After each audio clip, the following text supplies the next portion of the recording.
the Book of Seven Principles. We take great pleasure in presenting to the attention of students and investigators of the secret doctrines this little work based upon the world-old esoteric teachings. There has been so little written upon this subject, notwithstanding the countless references to the teachings in the many works upon occultism, that the many earnest searchers after the arcane truths will doubtless welcome the appearance of this present volume. The purpose of this work is not the enunciation of any special philosophy or doctrine, but rather is to give to the students a statement of the truth that will serve to reconcile the many bits of occult knowledge that they may have acquired, but which are apparently opposed to each other, and which often serve to discourage and disgust the beginner in the study. Our intent is not to erect a new temple of knowledge, but rather to place in the hands of the student a master key with which he may open the many inner doors in the temple of mystery through the main portals he has already entered. There is no portion of the occult teachings possessed by the world which have been so closely guarded as the fragments of the esoteric teachings which have come down to us over the tens of centuries which have elapsed since the lifetime of its great founder, the Master of Wisdom, the Scribe of the Gods, who dwelt in old Egypt in the days when the present race of men was in its infancy. Contemporary with Abraham, and if the legends be true, an instructor of that venerable sage, the Master of Wisdom was, and is, the great central sun of occultism, whose rays have served to illumine the countless teachings which have been promulgated since his time. All the fundamental and basic teachings embedded in the esoteric teachings of every race may be traced back to the Master of Wisdom. Even the most ancient teachings of India undoubtedly have their roots in the original esoteric teachings. From the land of the Ganges, many advanced occultists wandered to the land of Egypt and sat at the feet of the Master. From him, they obtained the Master Key, which explained and reconciled their divergent views, and thus the secret doctrine was firmly established. From other lands also came the learned ones, all of whom regarded the Master of Wisdom as the Master of Masters, and his influence was so great that, in spite of the many wanderings from the path on the part of the centuries of teachers in these different lands, there may still be found a certain basic resemblance and correspondence which underlies the many and often quite divergent theories entertained and taught by the occultists of these different lands today. The student of comparative religions will be able to perceive the influence of the esoteric teachings in every religion worthy of the name, now known to man, whether it be a dead religion or one in full vigor in our own times. There is always certain correspondence in spite of the contradictory features, and the esoteric teachings act as the great reconciler. The life work of the Master of Wisdom seems to have been in the direction of planting the great seed truth which has grown and blossomed in so many strange forms, rather than to establish a school of philosophy which would dominate the world's thought. But nevertheless, the original truths taught by him have been kept intact in their original purity by a few men each age, who, refusing great numbers of half-developed students and followers, followed the esoteric custom and reserved their truth for the few who were ready to comprehend and master it. From lip to ear, the truth has been handed down among the few. There have always been a few initiates in each generation, in the various lands of the earth, who kept alive the sacred flame of the esoteric teachings, and such have always been willing to use their lamps to relight the lesser lamps of the outside world, when the light of truth grew dim and clouded by reason of neglect, and when the wicks became clogged with foreign matter. There were always a few to tend faithfully the altar of the truth, upon which was kept alight the perpetual lamp of wisdom.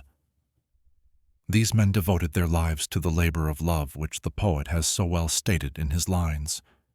The ancient book of the Principles said, "Oh, let not the flame die out.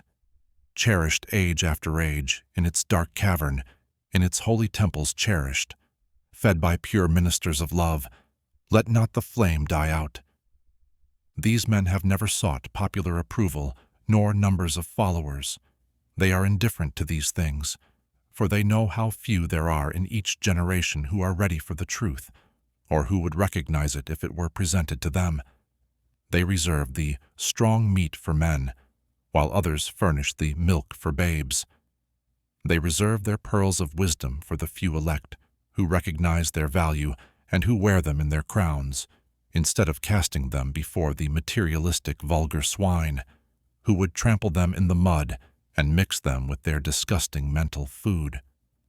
But still these men have never forgotten or overlooked the original teachings of the Master of Wisdom regarding the passing on of the words of truth to those ready to receive it, which teaching is the ancient book as follows: Where fall the footsteps of the Master, the ears of those ready for his teaching open wide. And again, when the ears of the student are ready to hear, then cometh the lips to fill them with wisdom. But their customary attitude has always been the ancient book. The lips of wisdom are closed, except to the ears of understanding. There are those who have criticized this attitude of the ones who follow the Master of Wisdom, and who have claimed that they did not manifest the proper spirit in their policy of seclusion and reticence. But a moment's glance back over the pages of history will show the wisdom of the masters, who knew the folly of attempting to teach to the world that which it was neither ready or willing to receive. The ones who follow the Master of Wisdom have never sought to be martyrs, and have, instead, sat silently aside with a pitying smile on their closed lips, while the heathen raged noisily about them, in their customary amusement of putting to death and torture the honest but misguided enthusiasts who imagined that they could force upon a race of barbarians the truth capable of being understood only by the elect who had advanced along the path. And the spirit of persecution has not as yet died out in the land. There are certain esoteric teachings which, if publicly promulgated, would bring down upon the teachers a great cry of scorn and revilement from the multitude, who would again raise the cry of "Crucify, crucify." In this little work we have endeavored to give you an idea of the ancient book, striving to give you the working principles, leaving you to apply them yourselves, rather than attempting to work out the teaching in detail. If you are a true student, you will be able to work out and apply these principles. If not, then you must develop yourself into one, for otherwise the esoteric teachings will be as words to you. Chapter 1. The Philosophy of the Master of Wisdom. From the ancient book. The lips of wisdom are closed, except to the ears of understanding. Direct quote.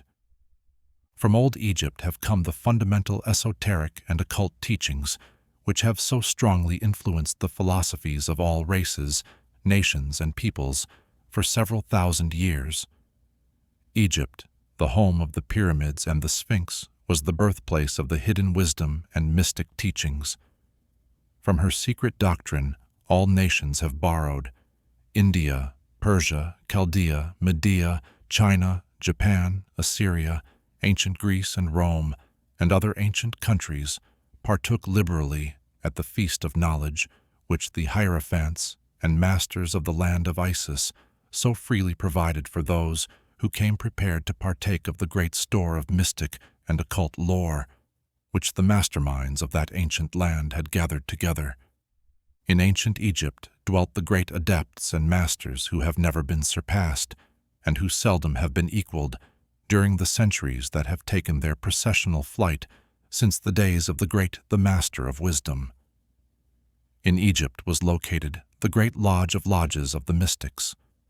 At the doors of her temples entered the neophytes who afterward, as hierophants, adepts, and masters, traveled to the four corners of the earth, carrying with them the precious knowledge which they were ready, anxious, and willing to pass on to those who were ready to receive the same.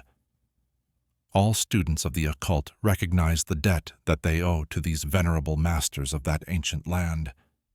But among these great masters of ancient Egypt there once dwelt one of whom masters hailed as the Master of Masters. This man, if man indeed he was, dwelt in Egypt in the earliest days. He was known as 3 times great, the master of wisdom. He was the father of the occult wisdom, the founder of astrology, the discoverer of alchemy. The details of his life story are lost to history, owing to the lapse of the years, though several of the ancient countries disputed with each other in their claims to the honor of having furnished his birthplace, and this thousands of years ago.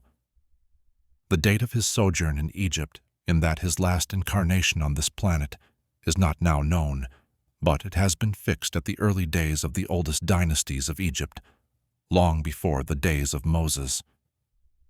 The best authorities regard him as a contemporary of Abraham, and some of the Jewish traditions go so far as to claim that Abraham acquired a portion of his mystic knowledge from the Master of Wisdom himself. As the years rolled by after his passing from this plane of life, tradition recording that he lived 300 years in the flesh, the Egyptians deified the Master of Wisdom and made him one of their gods under the name of Thoth. Years after, the people of ancient Greece also made him one of their many gods, calling him the Master of Wisdom, the God of Wisdom. The Egyptians revered his memory for many centuries, yes, tens of centuries, calling him the Scribe of the Gods, and bestowing upon him, distinctively, his ancient title, Trismegistus, which means the 3 times great, the great-great, the greatest great, etc.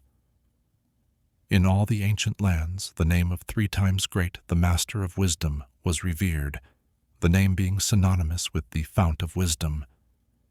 Even to this day we use the term esoteric in the sense of secret, sealed so that nothing can escape, etc., and this by reason of the fact that the followers of the Master of Wisdom always observed the principle of secrecy in their teachings.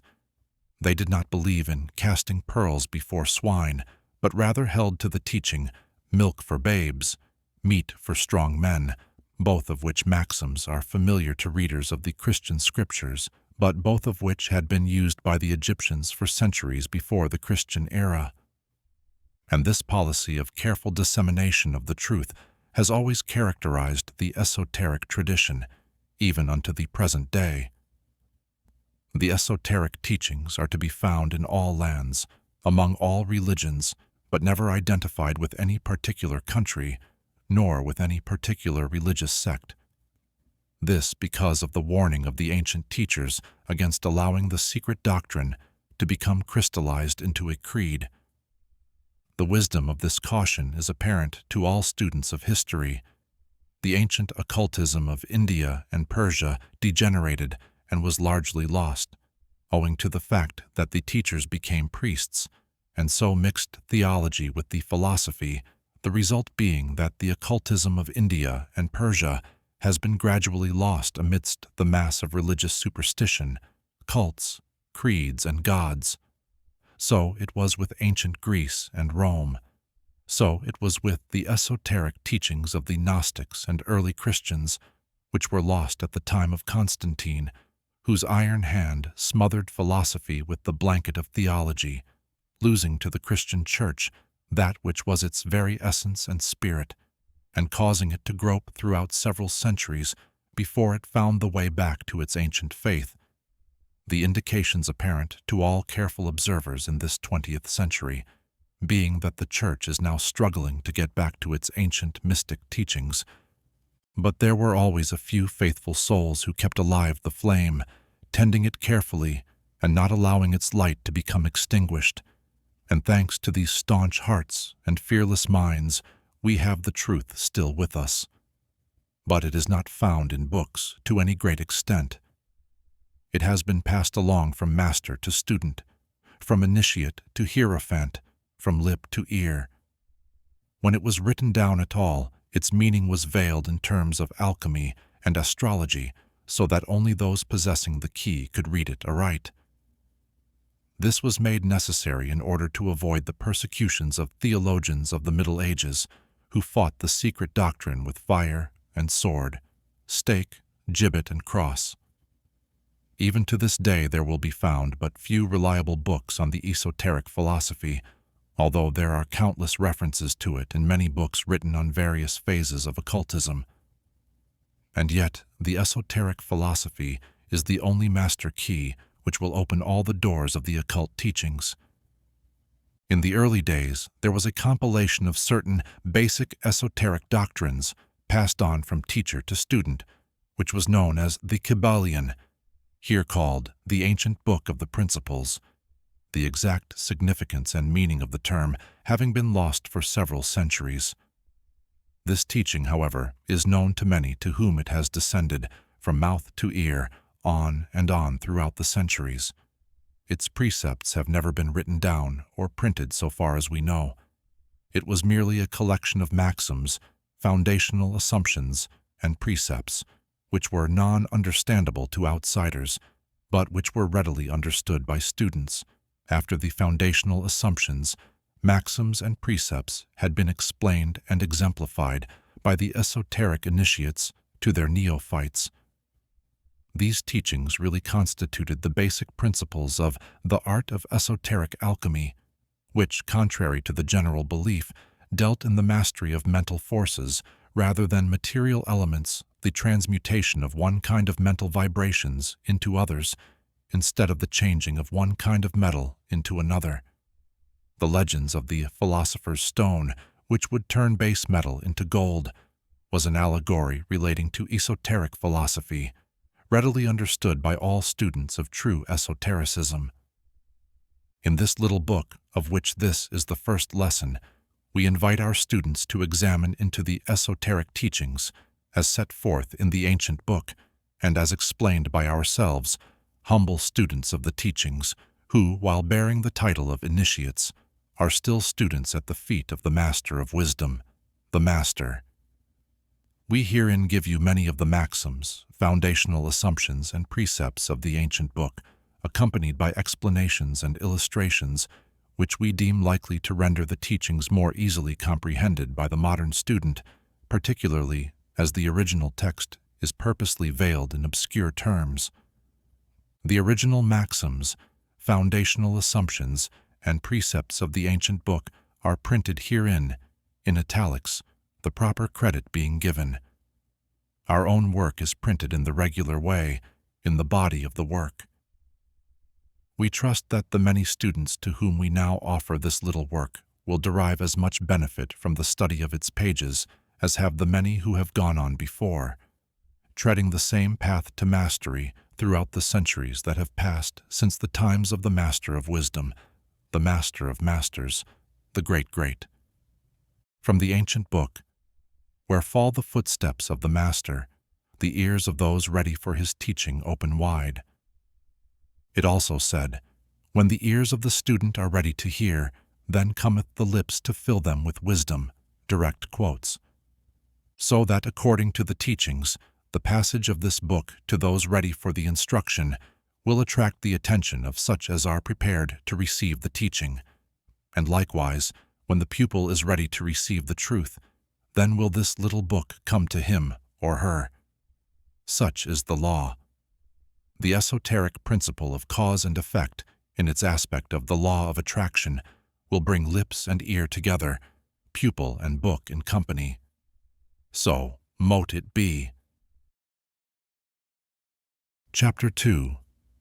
The 7 Esoteric Principles. From the ancient book, the principles of truth are 7. He who knows these understandingly possesses the magic key before whose touch all the doors of the temple fly open. Direct quote. The 7 esoteric principles upon which the entire esoteric philosophy is based are as follows. 1. The principle of mentalism. 2. The principle of correspondence. 3. The principle of vibration. 4. The principle of polarity. 5. The principle of rhythm. 6. The principle of cause and effect. 7. The principle of gender. These 7 principles will be discussed and explained as we proceed with these lessons. A short explanation of each, however, may as well be given at this point. 1. The principle of mentalism. From the ancient book, "The all is mind, the universe is mental." Direct quote. This principle embodies the truth that all is mind. It explains that the all, which is the substantial reality underlying all the outward manifestations and appearances which we know under the terms of the material universe, the phenomena of life, matter, energy, and, in short, all that is apparent to our material senses, is spirit, which in itself is unknowable and undefinable, but which may be considered and thought of as an universal, infinite, living mind. It also explains that all the phenomenal world or universe is simply a mental creation of the all, subject to the laws of created things, and that the universe as a whole, and in its parts or units, has its existence in the mind of the all, in which mind we live and move and have our being. This principle, by establishing the mental nature of the universe, easily explains all of the varied mental and psychic phenomena that occupy such a large portion of the public attention, and which, without such explanation, are non-understandable and defy scientific treatment. An understanding of this great esoteric principle of mentalism enables the individual to readily grasp the laws of the mental universe and to apply the same to his well-being and advancement. The esoteric student is enabled to apply intelligently the great mental laws, instead of using them in a haphazard manner. With the master key in his possession, the student may unlock the many doors of the mental and psychic temple of knowledge and enter the same freely and intelligently. This principle explains the true nature of energy, power, and matter, and why and how all these are subordinate to the mastery of mind. One of the old esoteric masters wrote, long ages ago, "He who grasps the truth of the mental nature of the universe is well advanced on the path to mastery." And these words are as true today as at the time they were first written. Without this master key, mastery is impossible, and the student knocks in vain at the many doors of the temple. 2. The principle of correspondence. From the ancient book, "As above, so below, as below, so above." Direct quote. This principle embodies the truth that there is always a correspondence between the laws and phenomena of the various planes of being and life. The old esoteric foundational assumption ran in these words: "As above, so below, as below, so above." And the grasping of this principle gives one the means of solving many a dark paradox and hidden secret of nature. There are planes beyond our knowing, but when we apply the principle of correspondence to them, we are able to understand much that would otherwise be unknowable to us. This principle is of universal application and manifestation on the various planes of the material, mental, and spiritual universe. It is an universal law. The ancient ones who follow the Master of Wisdom considered this principle as one of the most important mental instruments by which man was able to pry aside the obstacles which hid from view the unknown. Its use even tore aside the veil of Isis, to the extent that a glimpse of the face of the goddess might be caught. Just as a knowledge of the principles of geometry enables man to measure distant suns and their movements while seated in his observatory, so a knowledge of the principle of correspondence enables man to reason intelligently from the known to the unknown. Studying the monad, he understands the archangel. 3. The principle of vibration.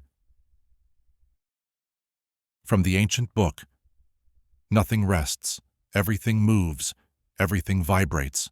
Direct quote. This principle embodies the truth that everything is in motion, everything vibrates, nothing is at rest.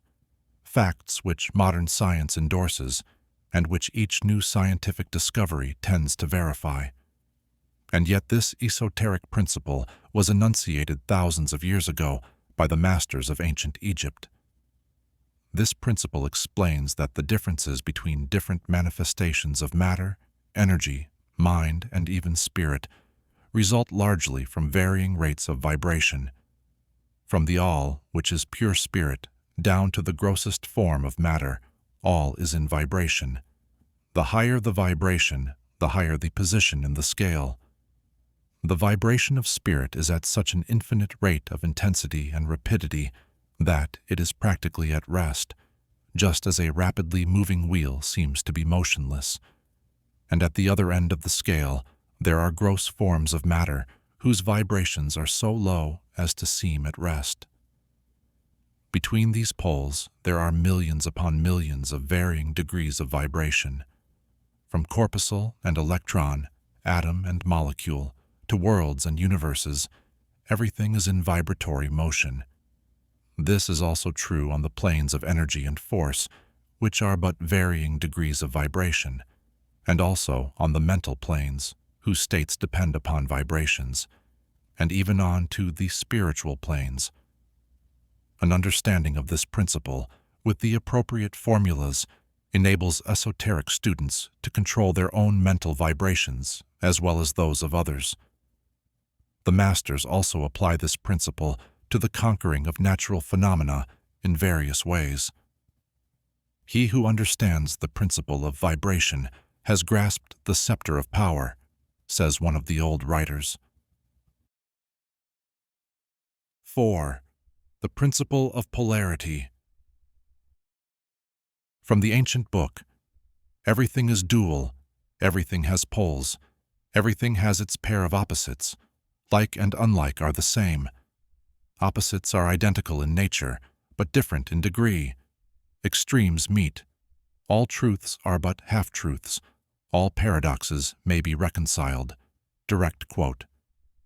This principle embodies the truth that everything is dual, everything has two poles, everything has its pair of opposites, all of which were old esoteric foundational assumptions. It explains the old paradoxes that have perplexed so many, which have been stated as follows. Thesis and antithesis are identical in nature, but different in degree. Opposites are the same, differing only in degree. The pairs of opposites may be reconciled. Extremes meet. Everything is and isn't at the same time. All truths are but half-truths. Every truth is half false. There are two sides to everything, etc., etc., etc. It explains that in everything there are two poles, or opposite aspects, and that opposites are really only the two extremes of the same thing, with many varying degrees between them. To illustrate, heat and cold, although opposites, are really the same thing, the differences consisting merely of degrees of the same thing. Look at your thermometer and see if you can discover where heat terminates and cold begins. There is no such thing as absolute heat or absolute cold. The two terms, heat and cold, simply indicate varying degrees of the same thing, and that same thing, which manifests as heat and cold, is merely a form, variety, and rate of vibration. So heat and cold are simply the two poles of that which we call heat, and the phenomena attendant thereupon are manifestations of the principle of polarity. The same principle manifests in the case of light and darkness, which are the same thing, the difference consisting of varying degrees between the two poles of the phenomena. Where does darkness leave off and light begin? What is the difference between large and small, between hard and soft, between black and white, between sharp and dull, between noise and quiet, between high and low, between positive and negative? The principle of polarity explains these paradoxes, and no other principle can supersede it. The same principle operates on the mental plane.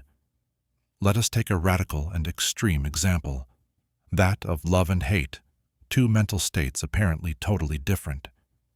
And yet there are degrees of hate and degrees of love, and a middle point in which we use the terms like or dislike, which shade into each other so gradually that sometimes we are at a loss to know whether we like or dislike or neither. And all are simply degrees of the same thing, as you will see if you will but think a moment.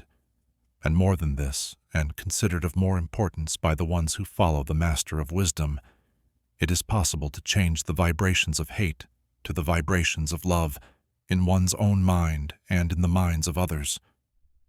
Many of you who read these lines have had personal experiences of the involuntary rapid transition from love to hate, and the reverse, in your own case and that of others. And you will therefore realize the possibility of this being accomplished by the use of the will, by means of the esoteric formulas. Good and evil are but the poles of the same thing, and the esoterica student understands the art of transmuting evil into good by means of an application of the principle of polarity. In short, the art of polarization becomes a phase of mental alchemy known and practiced by the ancient and modern esoteric masters. An understanding of the principle will enable one to change his own polarity, as well as that of others, if he will devote the time and study necessary to master the art. 5. The Principle of Rhythm.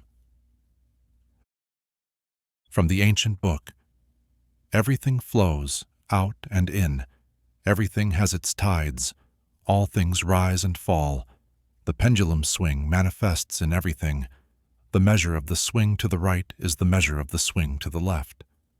Rhythm compensates. Direct quote.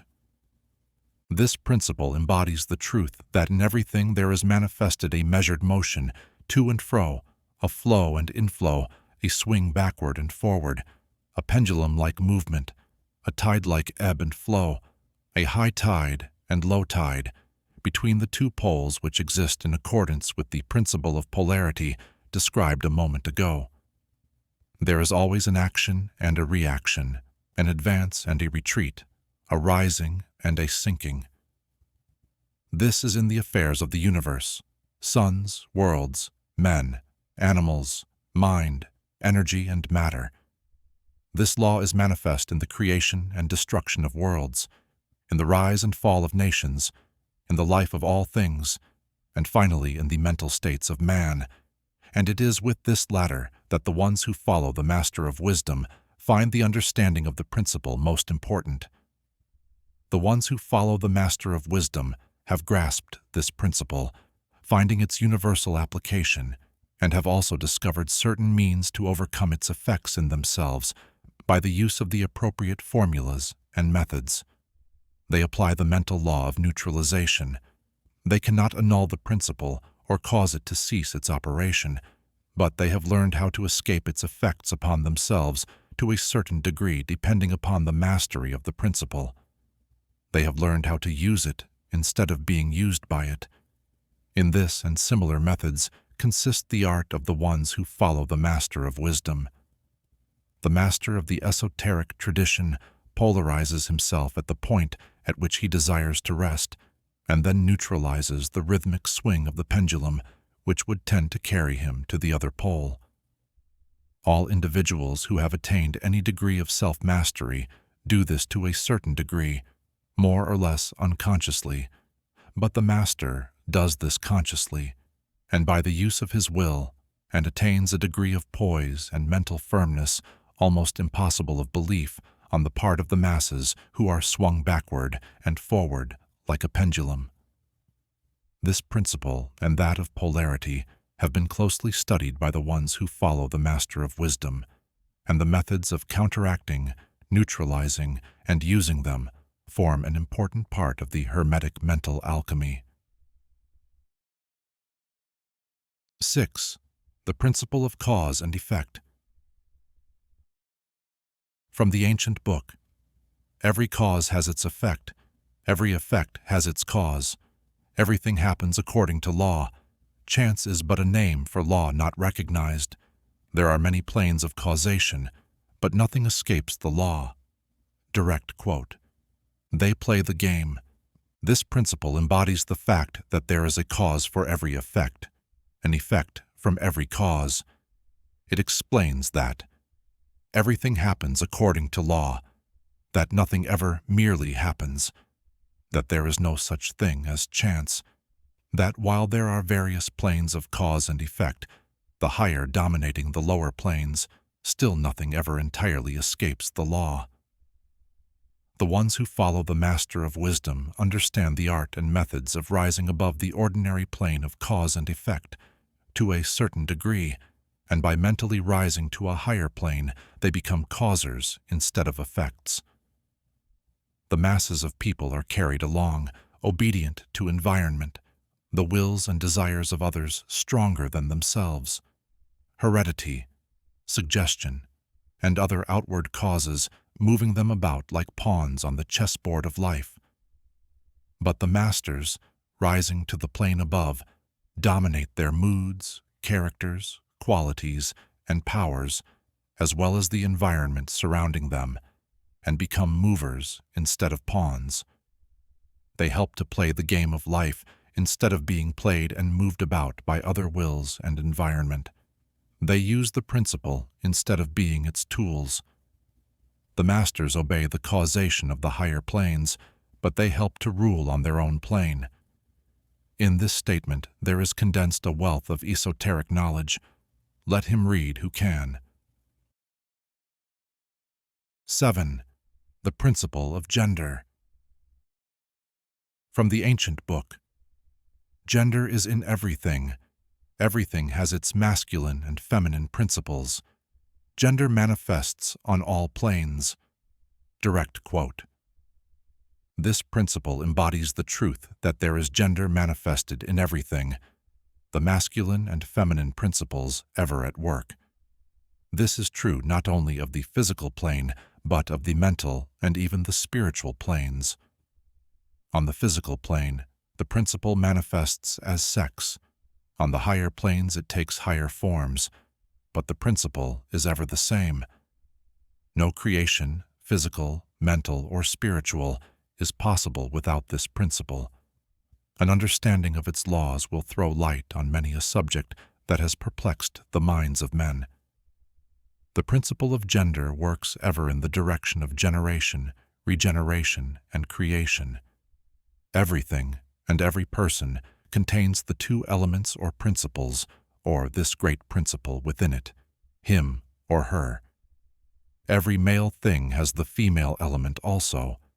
Every female contains also the male principle.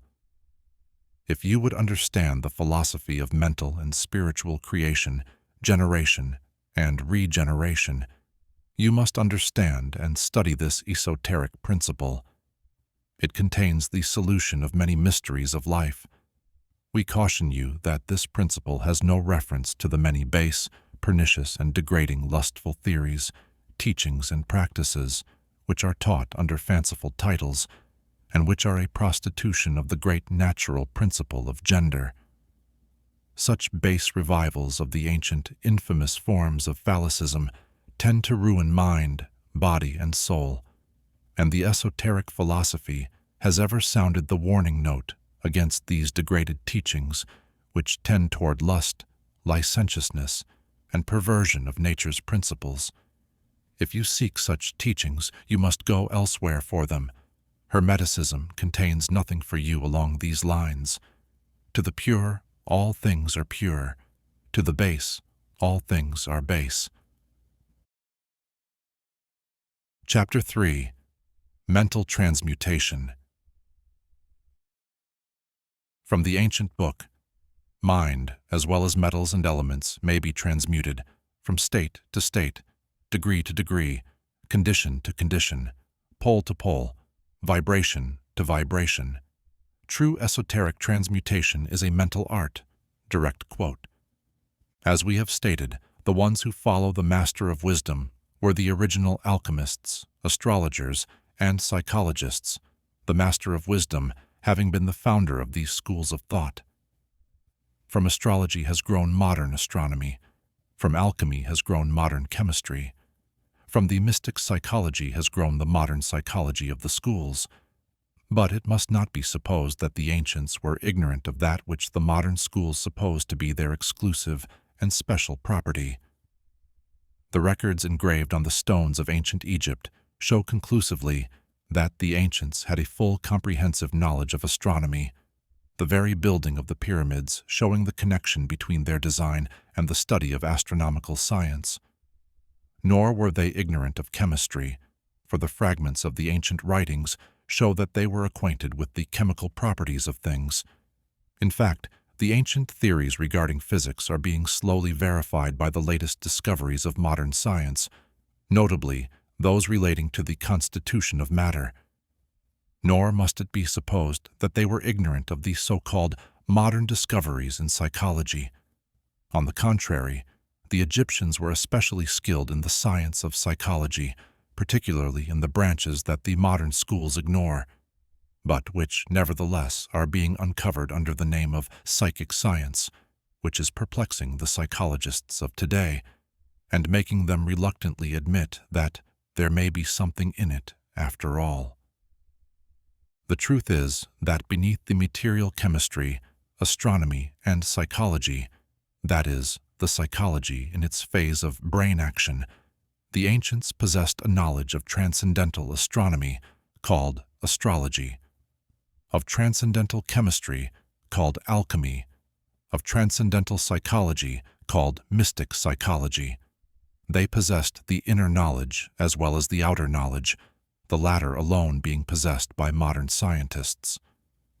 Among the many secret branches of knowledge possessed by the ones who follow the Master of Wisdom was that known as mental transmutation, which forms the subject matter of this lesson. Transmutation is a term usually employed to designate the ancient art of the transmutation of metals, particularly of the base metals, into gold. The word transmute means to change from one nature, form, or substance into another, to transform. Webster. And accordingly, mental transmutation means the art of changing and transforming mental states, forms, and conditions into others. So you may see that mental transmutation is the art of mental chemistry, if you like the term, a form of practical mystic psychology. But this means far more than appears on the surface. Transmutation, alchemy, or chemistry on the mental plane is important enough in its effects, to be sure, and if the art stopped there, it would still be one of the most important branches of study known to man. But this is only the beginning. Let us see why. The first of these 7 esoteric principles is the principle of mentalism, the foundational assumption of which is, the all is mind, the universe is mental, which means that the underlying reality of the universe is mind, and the universe itself is mental, that is, existing in the mind of the all. We shall consider this principle in succeeding lessons, but let us see the effect of the principle if it be assumed to be true. If the universe is mental in its nature, then mental transmutation must be the art of changing the conditions of the universe along the lines of matter, force, and mind. So you see, therefore, that mental transmutation is really the magic of which the ancient writers had so much to say in their mystical works, and about which they gave so few practical instructions. If all be mental, then the art which enables one to transmute mental conditions must render the master the controller of material conditions as well as those ordinarily called mental. As a matter of fact, none but advanced mental alchemists have been able to attain the degree of power necessary to control the grosser physical conditions, such as the control of the elements of nature, the production or cessation of tempests, the production and cessation of earthquakes and other great physical phenomena. But that such men have existed, and do exist today, is a matter of earnest belief to all advanced occultists of all schools. That the masters exist and have these powers, the best teachers assure their students, having had experiences which justify them in such belief and statements. These masters do not make public exhibitions of their powers, but seek seclusion from the crowds of men in order to better work their may along the path of attainment. We mention their existence at this point merely to call your attention to the fact that their power is entirely mental and operates along the lines of the higher mental transmutation under the esoteric principle of mentalism. From the ancient book, "The Universe is Mental." Direct quote. But students and ones who follow the master of wisdom of lesser degree than masters, the initiates and teachers, are able to freely work along the mental plane in mental transmutation. In fact, all that we call psychic phenomena, mental influence, mental science, new thought phenomena, etc., operates along the same general lines, for there is but one principle involved, no matter by what name the phenomena be called. The student and practitioner of mental transmutation works among the mental plane, transmuting mental conditions, states, etc., into others, according to various formulas, more or less efficacious. The various treatments, affirmations, denials, etc., of the schools of mental science are but formulas, often quite imperfect and unscientific, of the esoteric art. The majority of modern practitioners are quite ignorant compared to the ancient masters, for they lack the fundamental knowledge upon which the work is based. Not only may the mental states, etc., of oneself be changed or transmuted by esoteric methods, but also the states of others may be, and are, constantly transmuted in the same way, usually unconsciously, but often consciously by some understanding the laws and principles, in cases where the people affected are not informed of the principles of self-protection. And more than this, as many students and practitioners of modern mental science know, every material condition depending upon the minds of other people may be changed or transmuted in accordance with the earnest desire, will, and treatments of person desiring changed conditions of life. The public are so generally informed regarding these things at present that we do not deem it necessary to mention the same at length, our purpose at this point being merely to show the esoteric principle and art underlying all of these various forms of practice, good and evil, for the force can be used in opposite directions according to the esoteric principles of polarity. In this little book we shall state the basic principles of mental transmutation, that all who read may grasp the underlying principles and thus possess the master key that will unlock the many doors of the principle of polarity. We shall now proceed to a consideration of the first of the 7 esoteric principles, the principle of mentalism, in which is explained the truth that the all is mind, the universe is mental, in the words of the ancient book. We ask the close attention and careful study of this great principle on the part of our students, for it is really the basic principle of the whole esoteric philosophy and of the esoteric art of mental transmutation. Chapter 4. The All. From the ancient book, under and back of the universe of time, space and change is ever to be found the substantial reality, the fundamental truth. Direct quote. Substance means that which underlies all outward manifestations, the essence, the essential reality, the thing in itself, etc. Substantial means actually existing, being the essential element, being real, etc. Reality means the state of being real, true, enduring, valid, fixed, permanent, actual, etc. Under and behind all outward appearances or manifestations, there must always be a substantial reality. This is the law. Man, considering the universe of which he is a unit, sees nothing but change in matter, forces, and mental states. He sees that nothing really is, but that everything is becoming and changing. Nothing stands still. Everything is being born, growing, dying. The very instant a thing reaches its height, it begins to decline. The law of rhythm is in constant operation. There is no reality, enduring quality, fixity, or substantiality in anything. Nothing is permanent but change.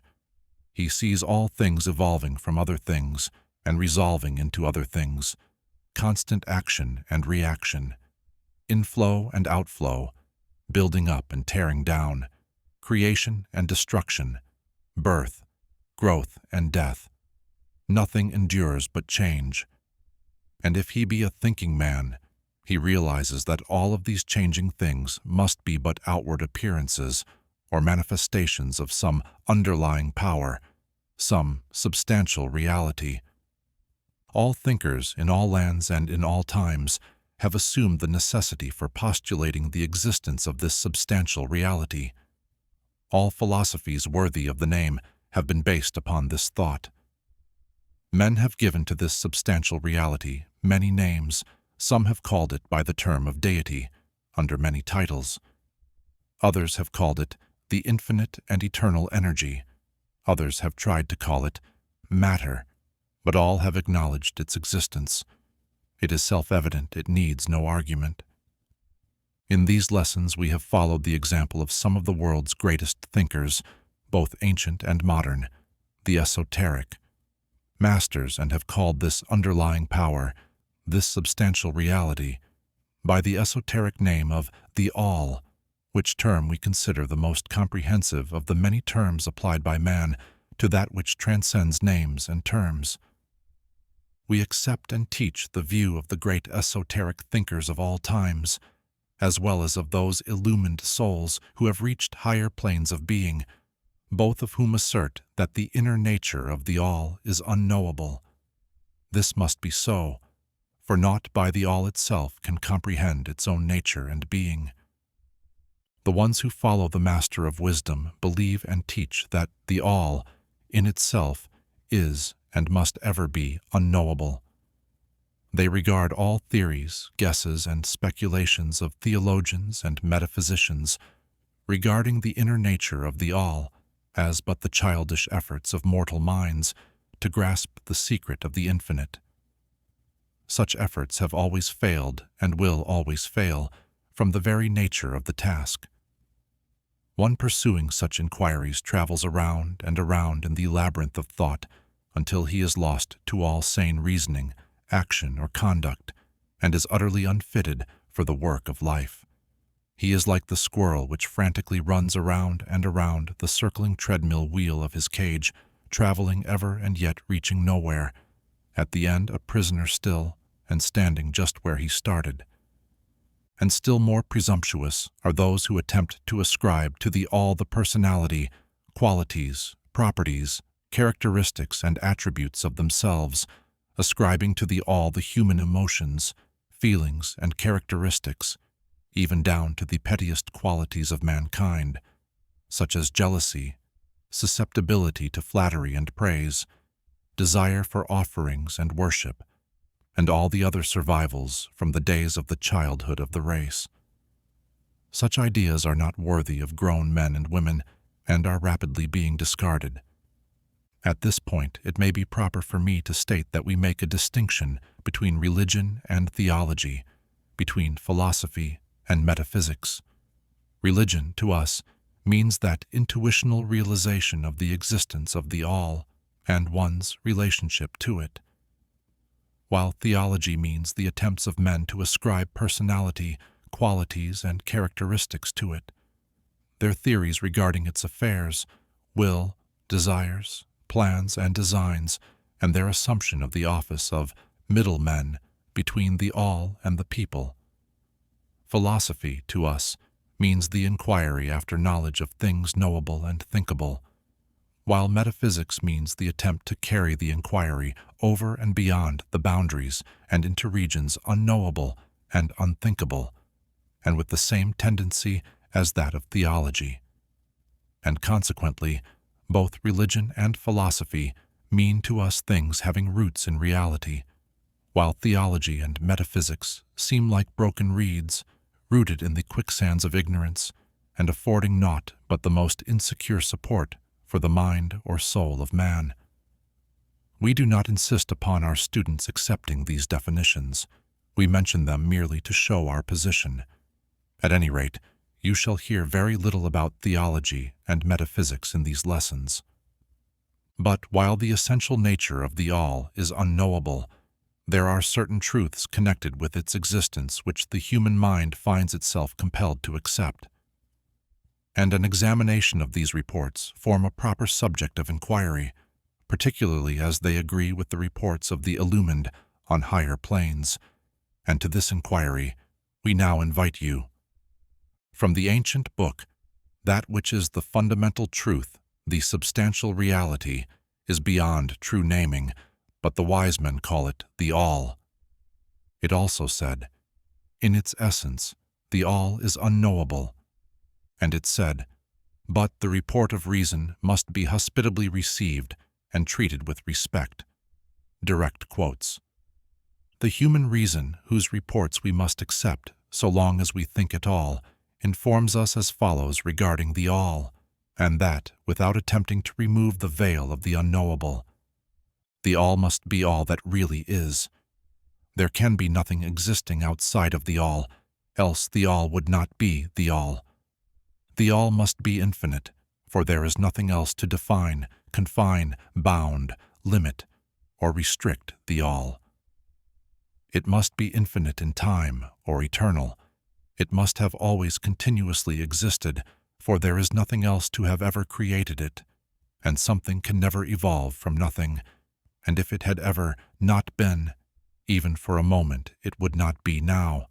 It must continuously exist forever, for there is nothing to destroy it, and it can never not be, even for a moment, because something can never become nothing. It must be infinite in space. It must be everywhere, for there is no place outside of the all.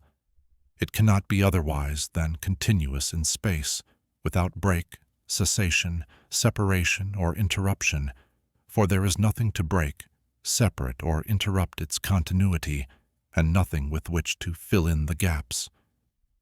It must be infinite in power, or absolute, for there is nothing to limit, restrict, restrain, confine, disturb, or condition it.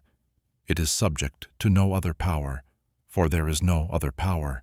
The all must be immutable, or not subject to change in its real nature, for there is nothing to work changes upon it, nothing into which it could change, nor from which it could have changed. It cannot be added to nor subtracted from, increased nor diminished, nor become greater or lesser in any respect whatsoever. It must have always been, and must always remain, just what it is now. The all there has never been, is not now, and never will be, anything else into which it can change. The all being infinite, absolute, eternal, and unchangeable, it must follow that anything finite, changeable, fleeting, and conditioned cannot be the all. And as there is nothing outside of the all, in reality, then any and all such finite things must be as nothing in reality. Now do not become befogged, nor frightened. We are not trying to lead you into the Christian Science field under cover of esoteric philosophy. There is a reconciliation of this apparently contradictory state of affairs. Be patient, we will reach it in time. We see around us that which is called matter, which forms the physical foundation for all forms. Is the all merely matter? Not at all. Matter cannot manifest life or mind, and as life and mind are manifested in the universe, the all cannot be matter, for nothing rises higher than its own source. Nothing is ever manifested in an effect that is not in the cause. Nothing is evolved as a consequent that is not involved as an antecedent. And then modern science informs us that there is really no such thing as matter, that what we call matter is merely interrupted energy or force, that is, energy or force at a low rate of vibration. As a recent writer has said, matter has melted into mystery. Even material science has abandoned theory of matter and now rests on the basis of energy. Then is the all mere energy or force, not energy or force as the materialists use the terms, for their energy and force are blind, mechanical things, devoid of life or mind. Life and mind can never evolve from blind energy or force for the reason given a moment ago. Nothing can rise higher than its source.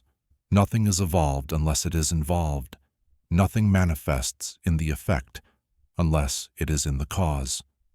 And so the all cannot be mere energy or force, for if it were, then there would be no such things as life and mind in existence, and we know better than that, for we are alive and using mind to consider this very question, and so are those who claim that energy or force is everything.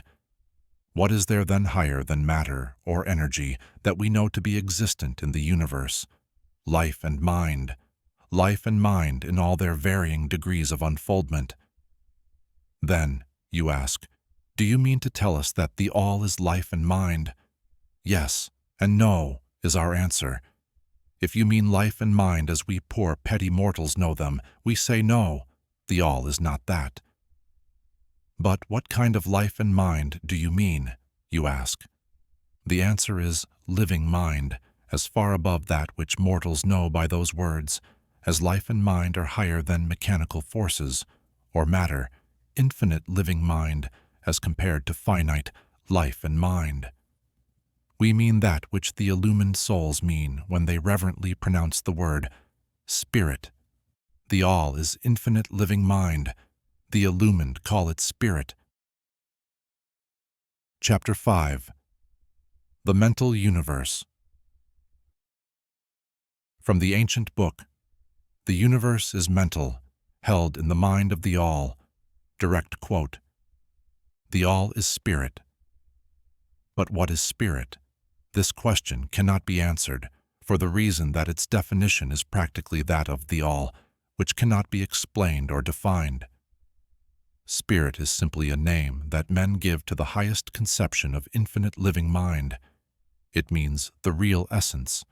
It means living mind, as much superior to life and mind as we know them, as the latter are superior to mechanical energy and matter.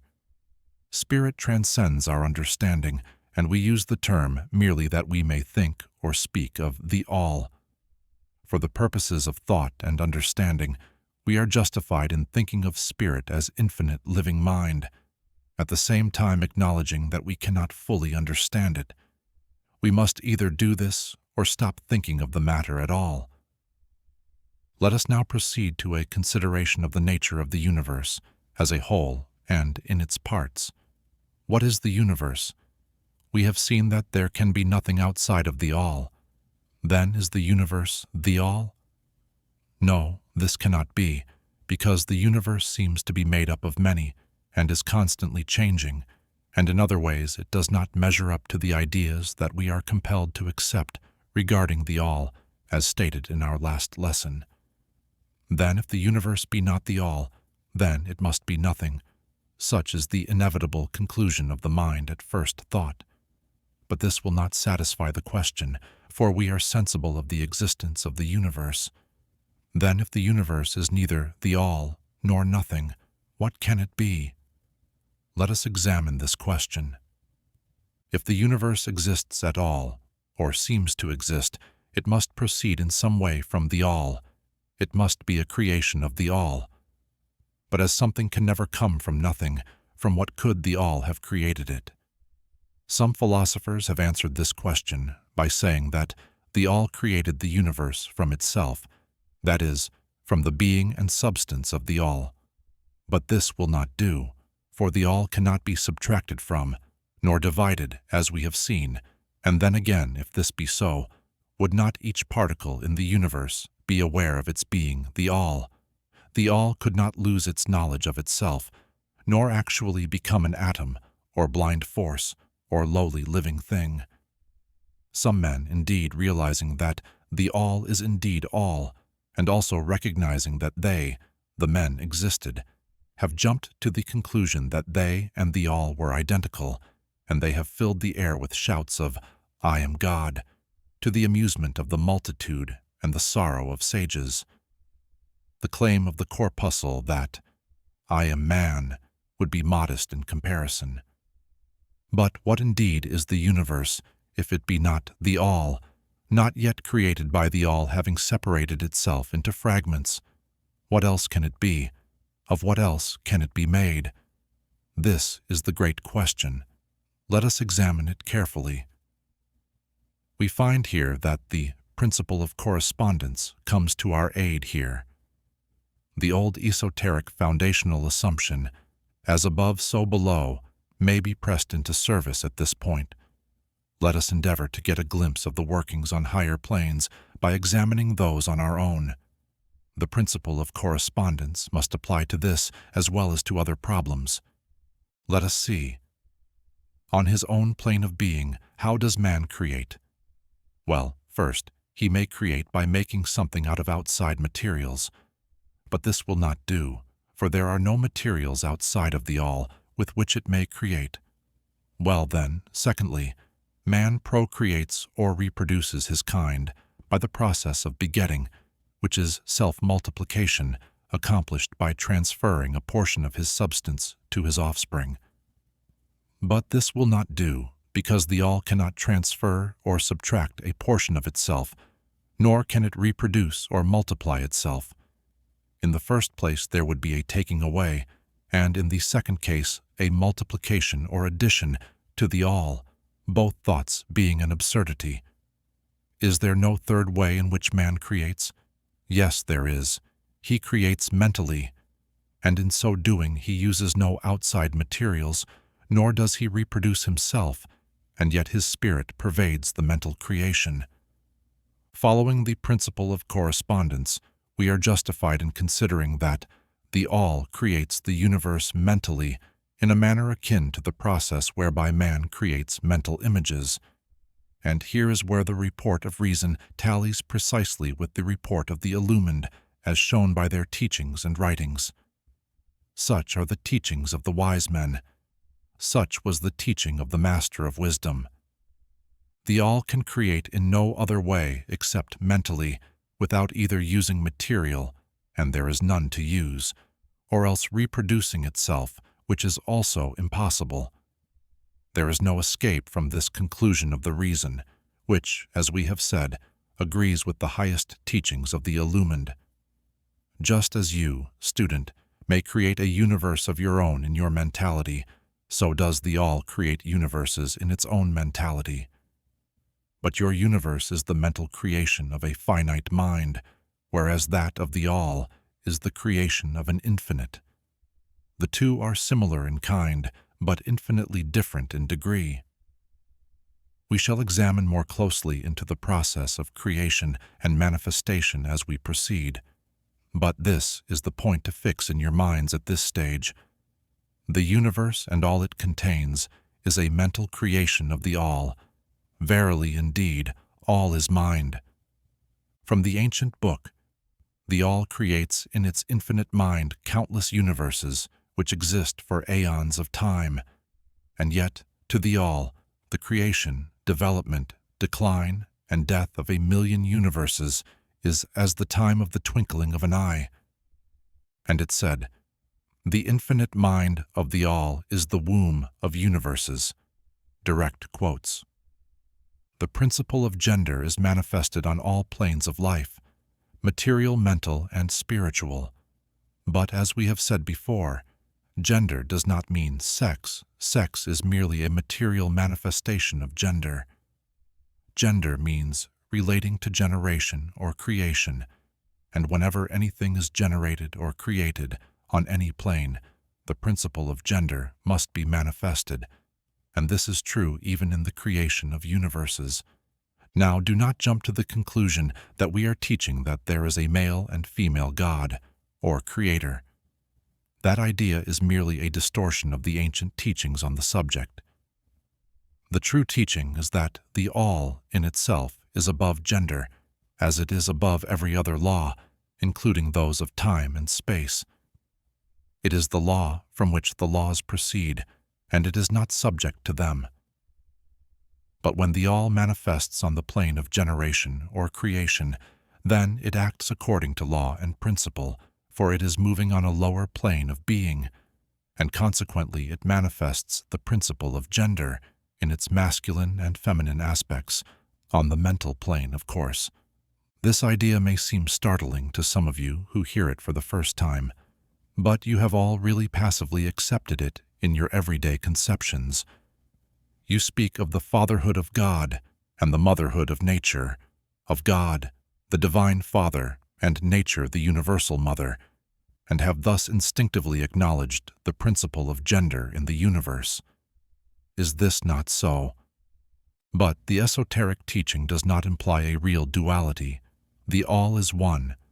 The two aspects are merely aspects of manifestation. The teaching is that the masculine principle manifested by the all stands, in a way, apart from the actual mental creation of the universe. It projects its will toward the feminine principle, which may be called nature, whereupon the latter begins the actual work of the evolution of the universe, from simple centers of activity onto man, and then on and on, still higher, all according to well-established and firmly enforced laws of nature.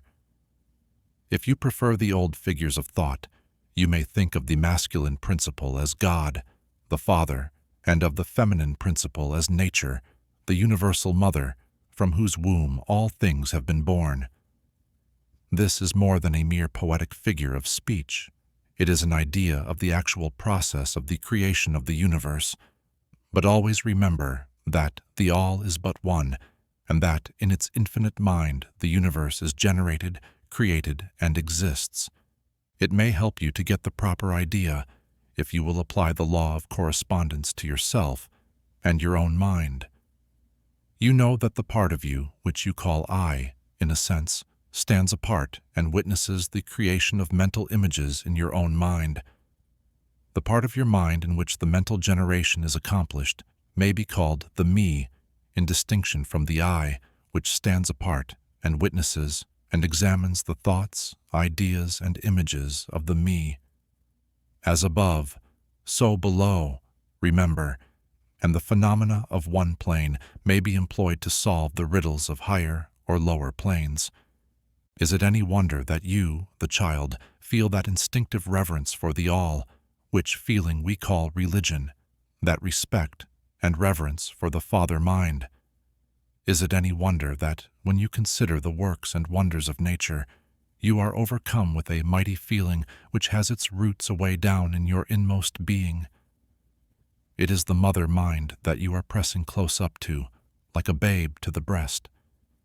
Do not make the mistake of supposing that the little world you see around you, the earth, which is a mere grain of dust in the universe, is the universe itself. There are millions upon millions of such worlds, and greater, and there are millions of such universes in existence within the infinite mind of the all.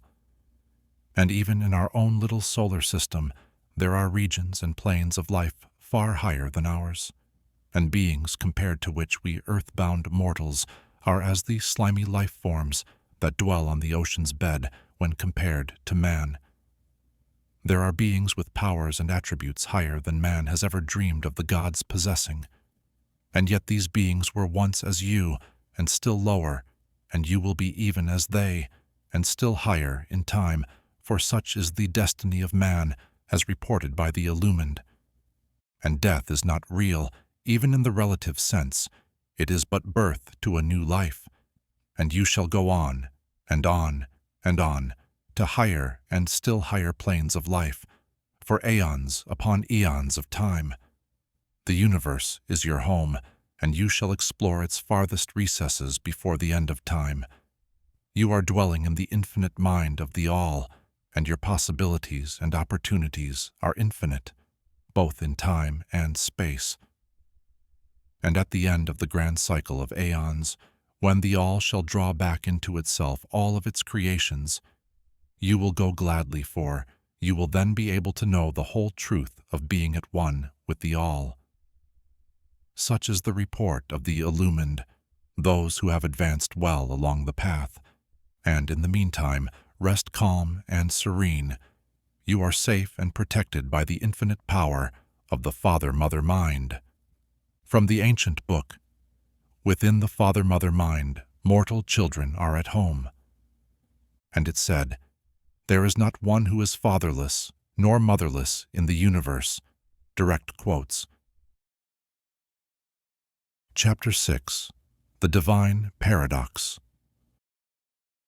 From the ancient book, the half-wise, recognizing the comparative unreality of the universe, imagine that they may defy its laws. Such are vain and presumptuous fools, and they are broken against the rocks and torn asunder by the elements by reason of their folly. The truly wise, knowing the nature of the universe, use law against laws, the higher against the lower, and by the art of alchemy transmute that which is undesirable into that which is worthy, and thus triumph. Mastery consists not in abnormal dreams, visions, and fantastic imaginings or living, but in using the higher forces against the lower, escaping the pains of the lower planes by vibrating on the higher. Transmutation, not presumptuous denial, is the weapon of the master. Direct quote. This is the paradox of the universe, resulting from the principle of polarity which manifests when the all begins to create. Hearken to it, for it points the difference between half-wisdom and wisdom. While to the infinite all, the universe, its laws, its powers, its life, its phenomena, are as things witnessed in the state of meditation or dream. Yet to all that is finite, the universe must be treated as real, and life and action and thought must be based thereupon accordingly, although with an ever-understanding of the higher truth, each according to its own plane and laws.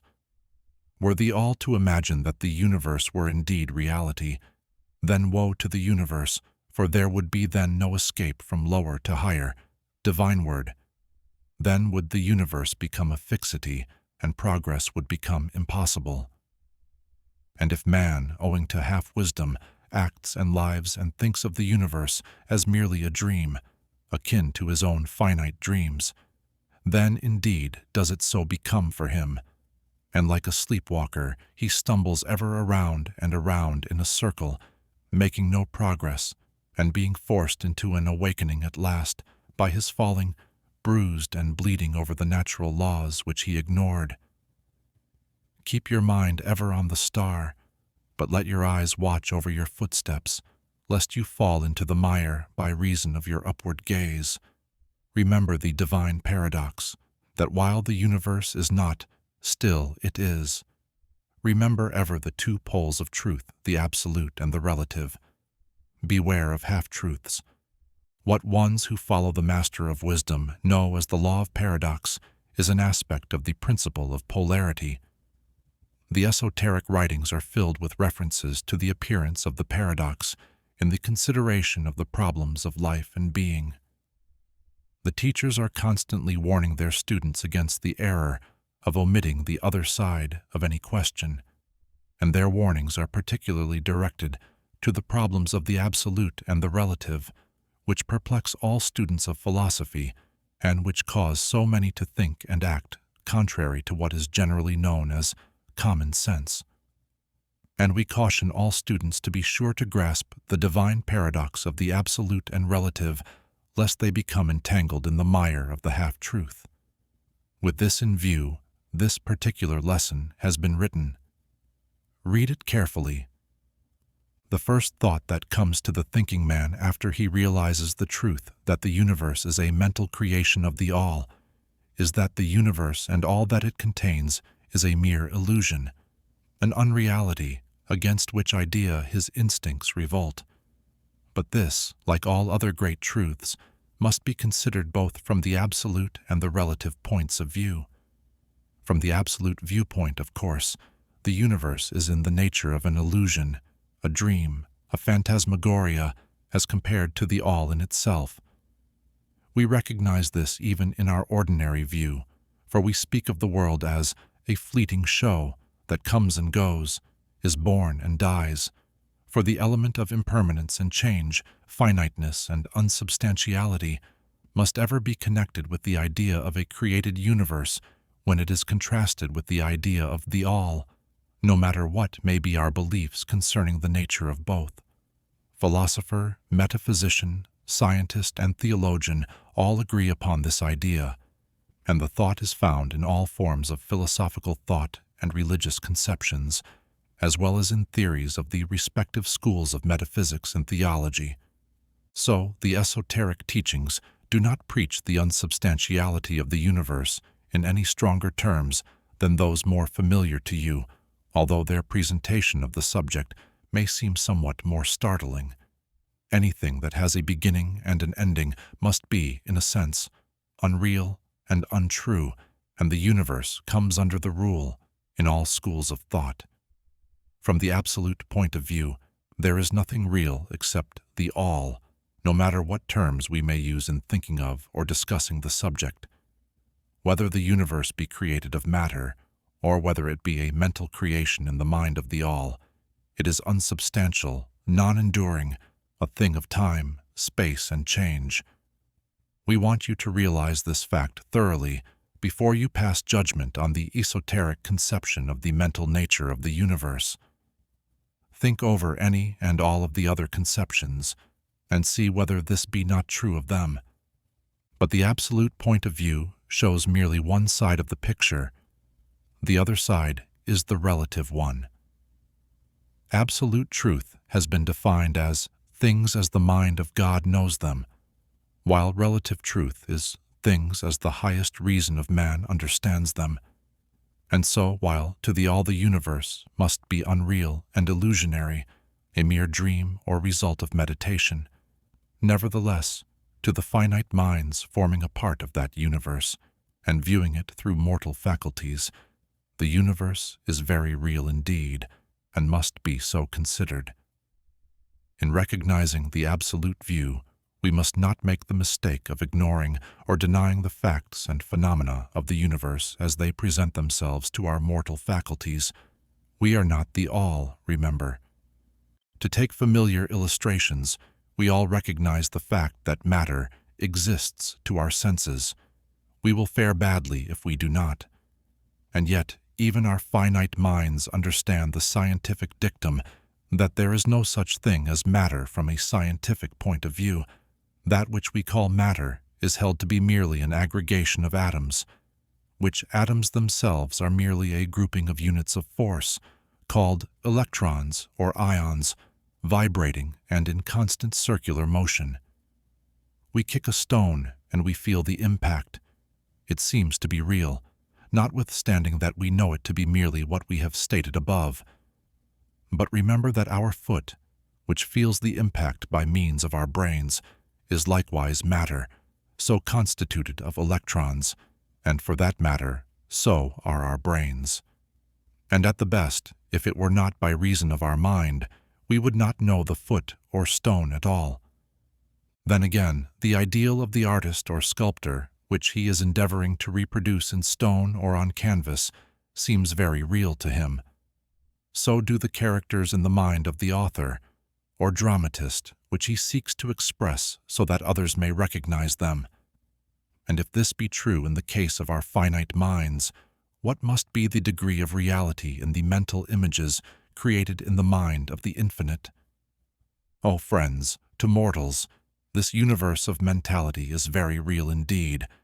It is the only one we can ever know, though we rise from plane to plane, higher and higher in it. To know it otherwise, but actual experience, we must be the all itself.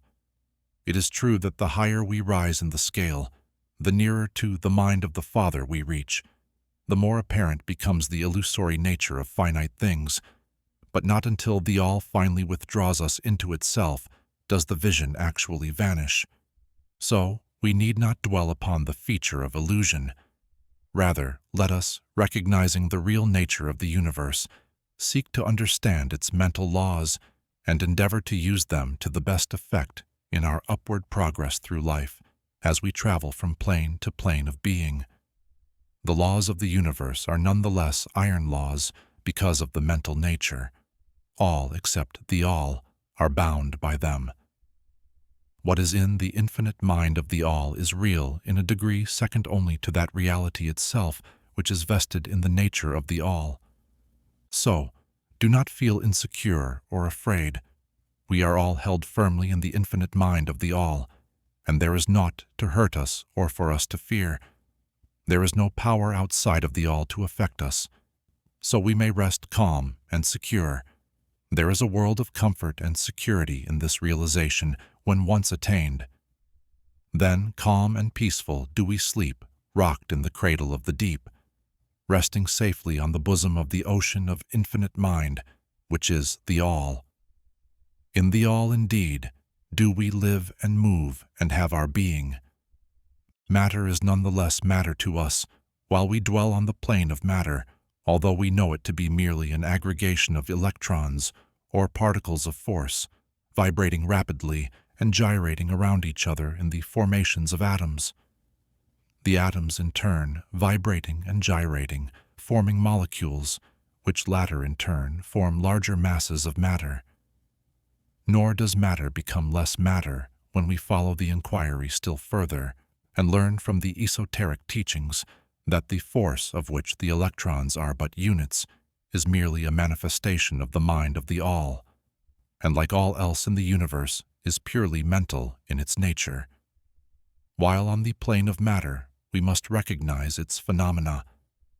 We may control matter, as all masters of higher or lesser degree do, but we do so by applying the higher forces. We commit a folly when we attempt to deny the existence of matter in the relative aspect. We may deny its mastery over us, and rightly so, but we should not attempt to ignore it in its relative aspect, at least so long as we dwell upon its plane. Nor do the laws of nature become less constant or effective when we know them, likewise, to be merely mental creations. They are in full effect on the various planes.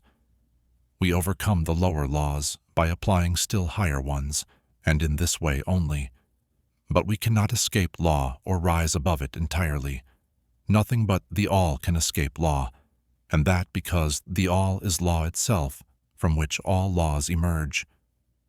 The most advanced masters may acquire the powers usually attributed to the gods of men, and there are countless ranks of being in the great hierarchy of life whose being and power transcends even that of the highest masters among men to a degree unthinkable by mortals.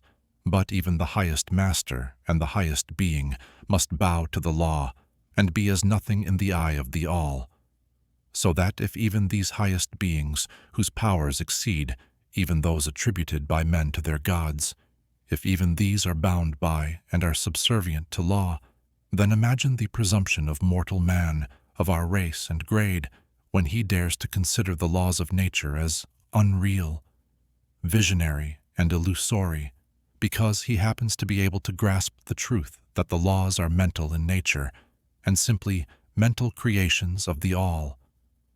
Those laws which the All intends to be governing laws are not to be defied or argued away. So long as the universe endures, will they endure, for the universe exists by virtue of these laws which form its framework and which hold it together. The esoteric principle of mentalism, while explaining the true nature of the universe upon the principle that all is mental, does not change the scientific conceptions of the universe, life, or evolution. In fact, science merely corroborates the esoteric teachings. The latter merely teaches that the nature of the universe is mental, while modern science has taught that it is material, or, of late, that it is energy at the last analysis. The esoteric teachings have no fault to find with Herbert Spencer's basic principle, which postulates the existence of an infinite and eternal energy from which all things proceed. In fact, the esoteric tradition recognizes in Spencer's philosophy the highest outside statement of the workings of the natural laws that have ever been promulgated, and they believe Spencer to have been a reincarnation of an ancient philosopher who dwelt in ancient Egypt thousands of years ago, and who later incarnated as Heraclitus, the Grecian philosopher who lived BC 500. And they regard his statement of the infinite and eternal energy as directly in the line of the esoteric teachings, always with the addition of their own doctrine that his energy is the energy of the mind of the All. With the master key of the esoteric philosophy, the student of Spencer will be able to unlock many doors of the inner philosophical conceptions of the great English philosopher, whose work shows the results of the preparation of his previous incarnations. His teachings regarding evolution and rhythm are in almost perfect agreement with the esoteric teachings regarding the principle of rhythm. So, the student of the esoteric tradition need not lay aside any of his cherished scientific views regarding the universe. All he is asked to do is to grasp the underlying principle of the all is mind, the universe is mental, held in the mind of the all. He will find that the other 6 of the 7 principles will fit into his scientific knowledge and will serve to bring out obscure points and to throw light in dark corners. This is not to be wondered at when we realize the influence of the esoteric thought of the early philosophers of Greece, upon whose foundations of thought theories of modern science largely rest. The acceptance of the first esoteric principle, mentalism, is the only great point of difference between modern science and esoteric students, and science is gradually moving toward the esoteric position in its groping in the dark for a way out of the labyrinth into which it has wandered in its search for reality. The purpose of this lesson is to impress upon the minds of our students the fact that, to all intents and purposes, the universe and its laws and its phenomena are just as real, so far as man is concerned, as they would be under the hypotheses of materialism or energism. Under any hypothesis, the universe in its outer aspect is changing, ever-flowing, and transitory, and therefore devoid of substantiality and reality. But, note the other pole of the truth, under the same hypotheses, we are compelled to act and live as if the fleeting things were real and substantial. With this difference, always between the various hypotheses, that, under the old views, mental power was ignored as a natural force, while under mentalism it becomes the greatest natural force. And this one difference revolutionizes life to those who understand the principle and its resulting laws and practice.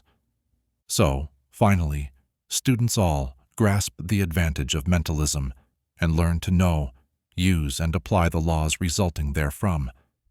But do not yield to the temptation which, as the ancient book states, overcomes the half-wise and which causes them to be hypnotized by the apparent unreality of things, the consequence being that they wander about like dream people dwelling in a world of dreams, ignoring the practical work and life of man, the end being that they are broken against the rocks and torn asunder by the elements by reason of their folly. Rather follow the example of the wise, which the same authority states, use law against laws, the higher against the lower, and by the art of alchemy transmute that which is undesirable into that which is worthy, and thus triumph. Following the authority, let us avoid the half-wisdom, which is folly, which ignores the truth that mastery consists not in abnormal dreams, visions, and fantastic imaginings or living, but in using the higher forces against the lower, escaping the pains of the lower planes by vibrating on the higher. Remember always, student, that transmutation, not presumptuous denial, is the weapon of the master. The above quotations are from the ancient book and are worthy of being committed to memory by the student. We do not live in a world of dreams, but in a universe which, while relative, is real so far as our lives and actions are concerned. Our business in the universe is not to deny its existence, but to live, using the laws to rise from lower to higher, living on, doing the best that we can under the circumstances arising each day, and living, so far as is possible, to our biggest ideas and ideals. The true meaning of life is not known to men on this plane, if indeed to any but the highest authorities and our own intuitions teach us that we will make no mistake in living up to the best that is in us, so far as is possible, and realizing the universal tendency in the same direction in spite of apparent evidence to the contrary. We are all on the path, and the road leads upward ever with frequent resting places. Read the message of the ancient book and follow the example of the wise, avoiding the mistake of the half-wise, who perish by reason of their folly. Chapter 7. The All. In all. From the ancient book. While all is in the all, it is equally true that the all is in all. To him who truly understands this truth hath come great knowledge. Direct quote. How often have the majority of people heard repeated the statement that their deity, called by many names, was all in all, and how little have they suspected the inner occult truth concealed by these carelessly uttered words. The commonly used expression is a survival of the ancient esoteric maxim quoted above. As the ancient book says, "To him who truly understands this truth hath come great knowledge." And this being so, let us seek this truth, the understanding of which means so much. In this statement of truth, this esoteric maxim, is concealed one of the greatest philosophical, scientific, and religious truths. We have given you the esoteric teaching regarding the mental nature of the universe, the truth that the universe is mental, held in the mind of the all. As the ancient book says, in the passage quoted above, all is in the all. But note also the correlated statement that it is equally true that the all is in all. This apparently contradictory statement is reconcilable under the law of paradox. It is, moreover, an exact esoteric statement of the relations existing between the all and its mental universe. We have seen how all is in the all. Now let us examine the other aspect of the subject. The esoteric teachings are to the effect that the all is immanent in, remaining within, inherent, abiding within, its universe, and in every part, particle, unit, or combination within the universe. This statement is usually illustrated by the teachers by a reference to the principle of correspondence. The teacher instructs the student to form a mental image of something, a person, an idea, something having a mental form, the favorite example being that of the author or dramatist forming an idea of his characters, or a painter or sculptor forming an image of an ideal that he wishes to express by his art. In each case, the student will find that while the image has its existence and being solely within his own mind, yet he, the student, author, dramatist, painter, or sculptor, is, in a sense, immanent in, remaining within, or abiding within, the mental image also. In other words, the entire virtue, life, spirit of reality in the mental image is derived from the immanent mind of the thinker. Consider this for a moment until the idea is grasped. To take a modern example, let us say that Othello, Iago, Hamlet, Lear, Richard III existed merely in the mind of Shakespeare at the time of their conception or creation, and yet Shakespeare also existed within each of these characters, giving them their vitality, spirit, and action. Whose is the spirit of the characters that we know as Micawber, Oliver Twist, Uriah Heep? Is it Dickens, or have each of these characters a personal spirit, independent of their creator? Have the Venus of Medici, the Sistine Madonna, the Apollo Belvedere spirits and reality of their own, or do they represent the spiritual and mental power of their creators? The law of paradox explains that both propositions are true, viewed from the proper viewpoints. Micawber is both Micawber and yet Dickens. And again, while Micawber may be said to be Dickens, yet Dickens is not identical with Micawber. Man, like Micawber, may exclaim, "The spirit of my Creator is inherent within me, and yet I am not He."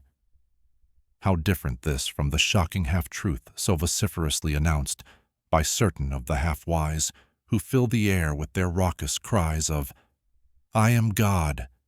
Imagine poor Micawber or the sneaky Uriah Heep crying, "I am Dickens," or some of the lowly clods in one of Shakespeare's plays, eloquently announcing that, "I am Shakespeare.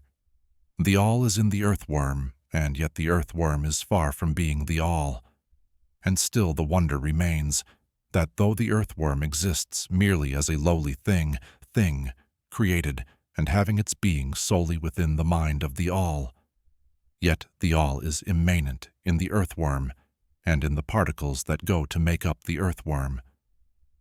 Can there be any greater mystery than this of all in the all and the all in all?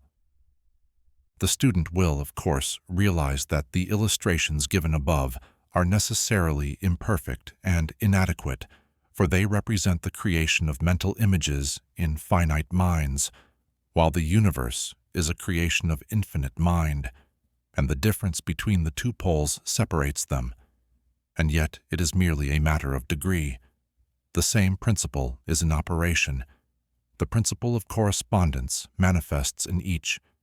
As above, so below. As below, so above. And in the degree that man realizes the existence of the indwelling spirit immanent within his being, so will he rise in the spiritual scale of life. This is what spiritual development means: the recognition, realization, and manifestation of the spirit within us. Try to remember this last definition, that of spiritual development. It contains the truth of true religion. There are many planes of being, many subplanes of life, many degrees of existence in the universe, and all depend upon the advancement of beings in the scale, of which scale the lowest point is the grossest matter, the highest being separated only by the thinnest division from the spirit of the all.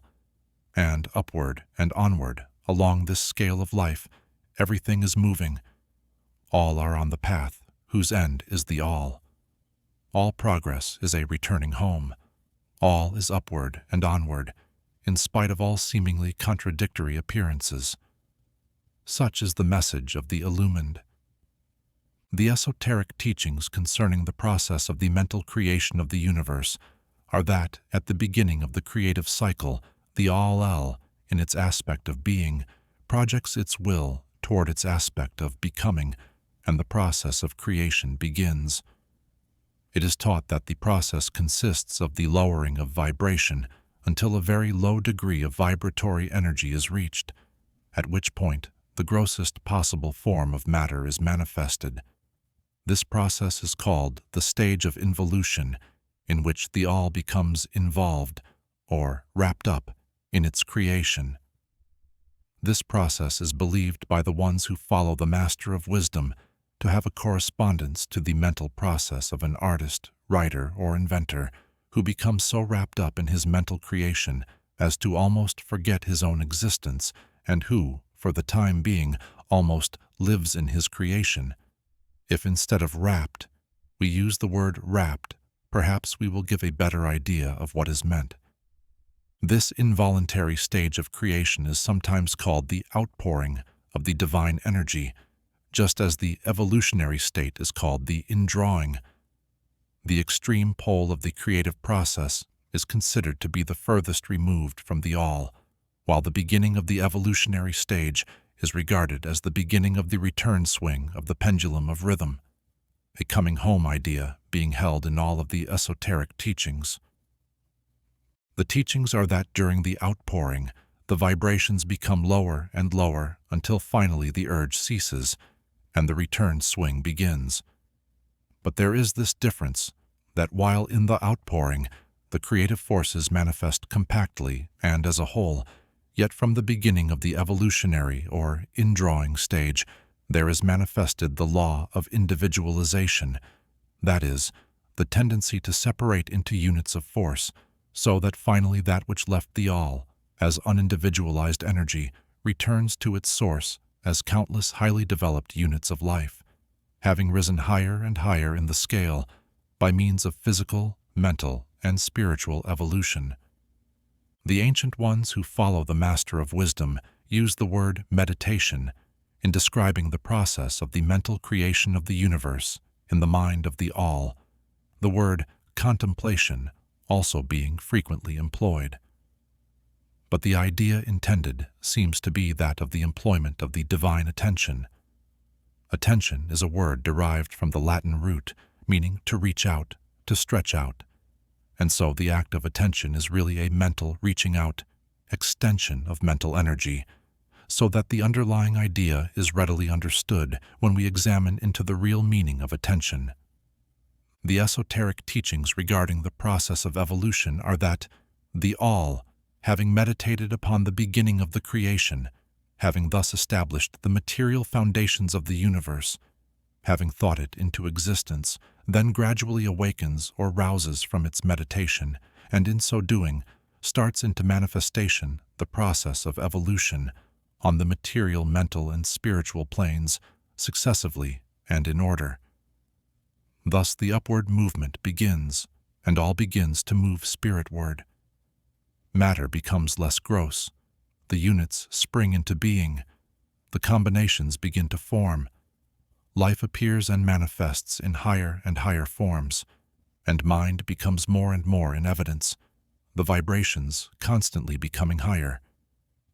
In short, the entire process of evolution, in all of its phases, begins and proceeds according to the established laws of the indrawing process. All of this occupies aeons upon aeons of man's time, each aeon containing countless millions of years.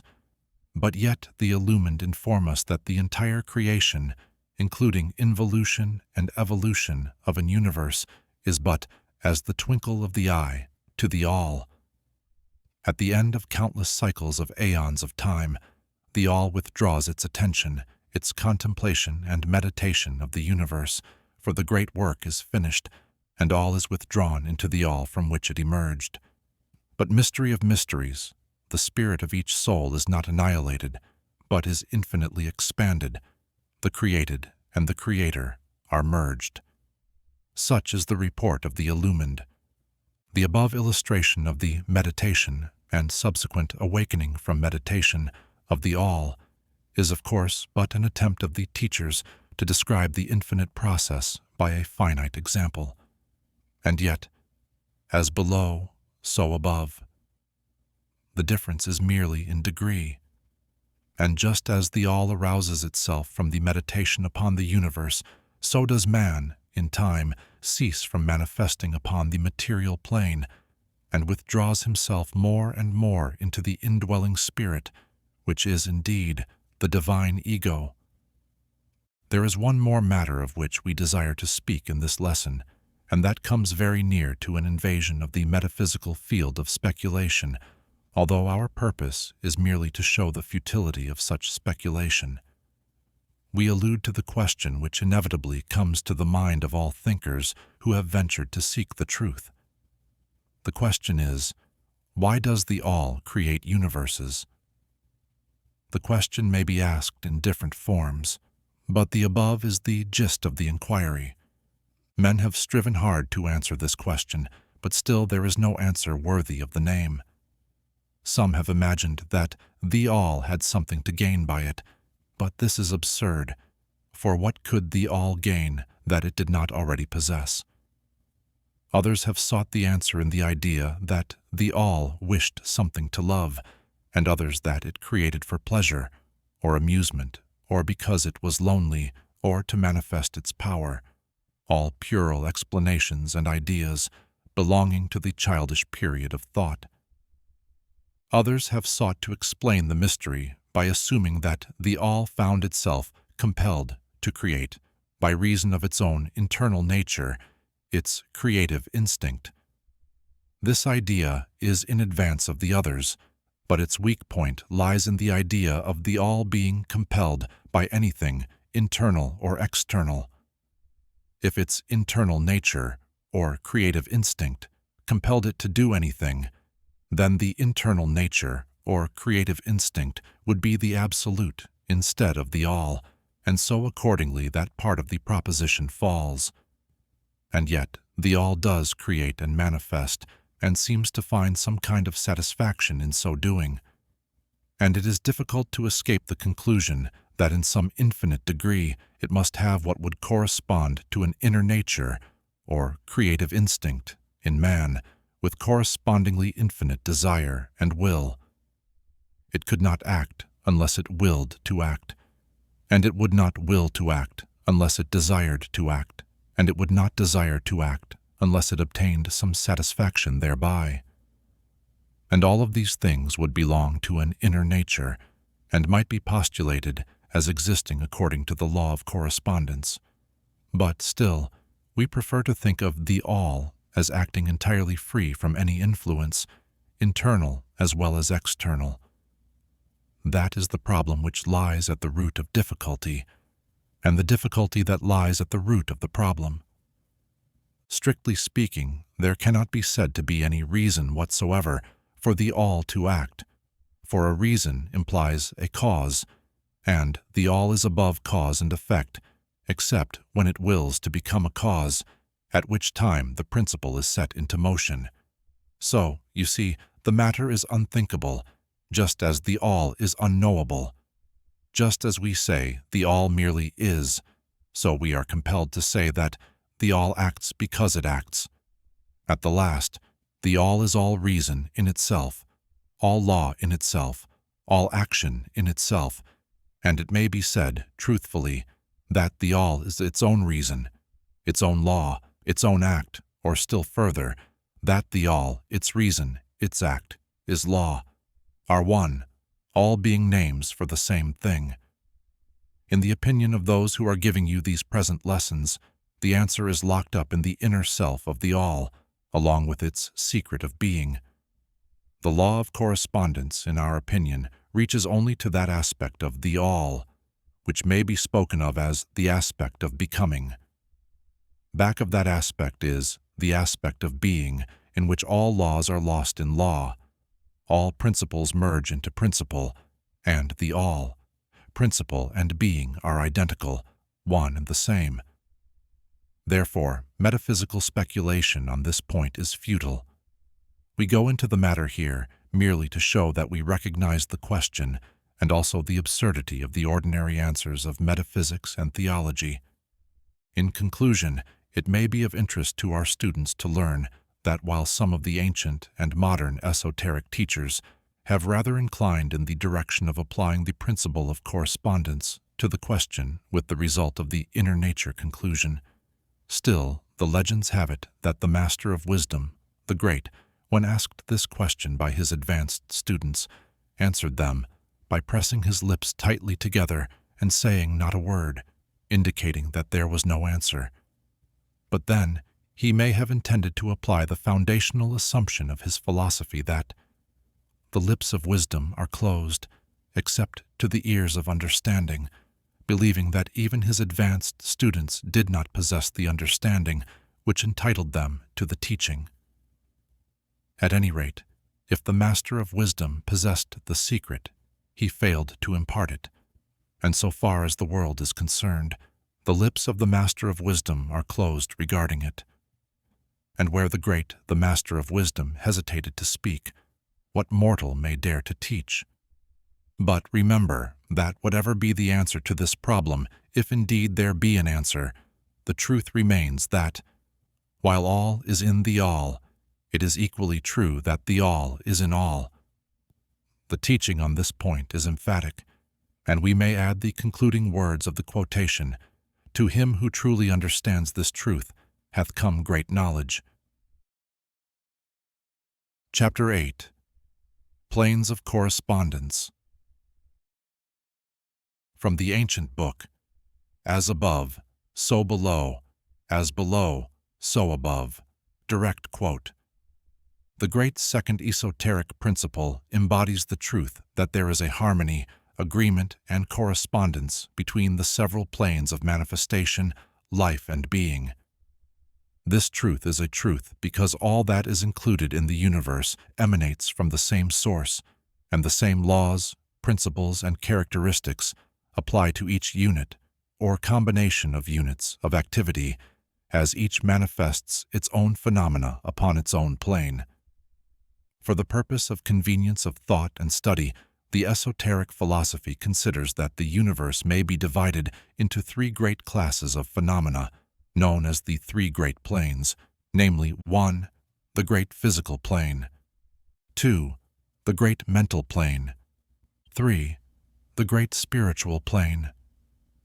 These divisions are more or less artificial and arbitrary, for the truth is that all of the three divisions are but ascending degrees of the great scale of life, the lowest point of which is undifferentiated matter, and the highest point that of spirit.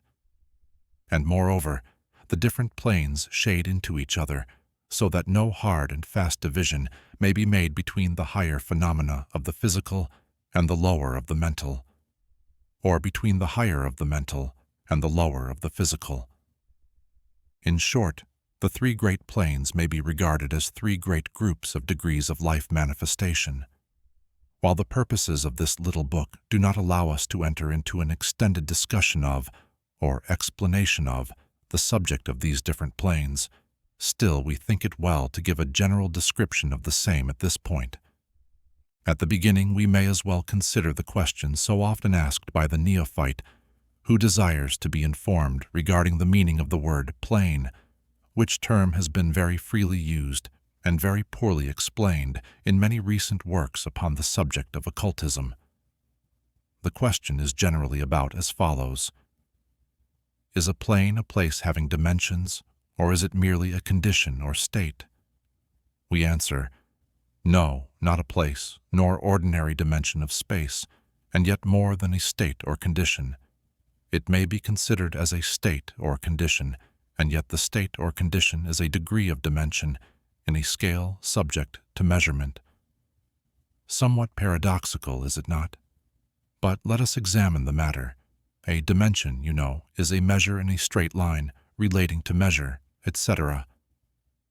The ordinary dimensions of space are length, breadth, and height, or perhaps length, breadth, height, thickness, or circumference.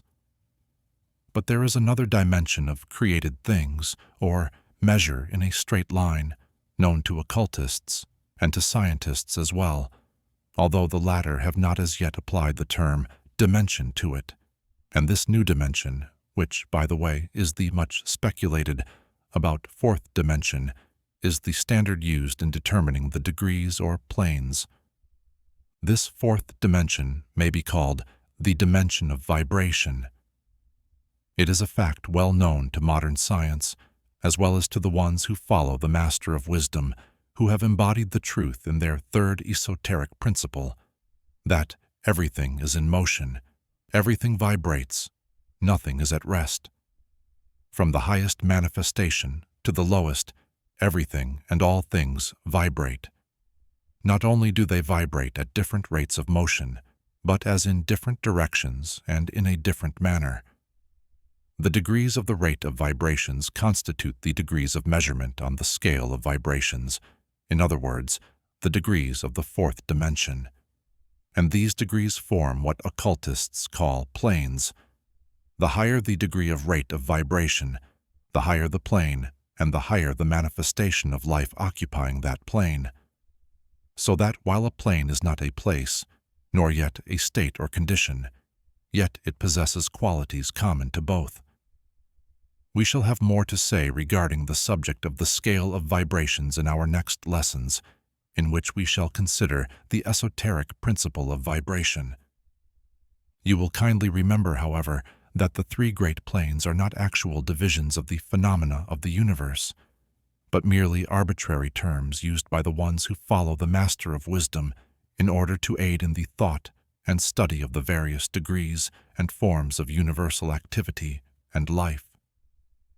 The atom of matter, the unit of force, the mind of man, and the being of the archangel are all but degrees in one scale, and all fundamentally the same, the difference between solely a matter of degree and rate of vibration. All are creations of the All, and have their existence solely within the infinite mind of the All. The ones who follow the Master of Wisdom subdivide each of the three great planes into 7 minor planes, and each of these latter are also subdivided into 7 subplanes, all divisions being more or less arbitrary, shading into each other, and adopted merely for convenience of scientific study and thought. The great physical plane, and its 7 minor planes, is that division of the phenomena of the universe which includes all that relates to physics, or material things, forces, and manifestations. It includes all forms of that which we call matter, and all forms of that which we call energy or force. But you must remember that the esoteric philosophy does not recognize matter as a thing in itself, or as having a separate existence even in the mind of the all. The teachings are that matter is but a form of energy, that is, energy at a low rate of vibrations of a certain kind. And accordingly, the ones who follow the Master of Wisdom classify matter under the head of energy, and give to it 3 of the 7 minor planes of the great physical plane. These 7 minor physical planes are as follows. 1. The first plane of matter, A. 2. The second plane of matter, B. 3. The third plane of matter, C. 4. The plane of ethereal substance. 5. The first plane of energy, A. 6. The second plane of energy, B. 7. The third plane of energy, C. The plane of matter, A, comprises the forms of matter in its form of solids, liquids, and gases, as generally recognized by the textbooks on physics. The plane of matter, B, comprises certain higher and more subtle forms of matter of the existence of which modern science is but now recognizing, the phenomena of radiant matter, in its phases of radium, etc., belonging to the lower subdivision of this minor plane. The plane of matter, C, comprises forms of the most subtle and tenuous matter, the existence of which is not suspected by ordinary scientists.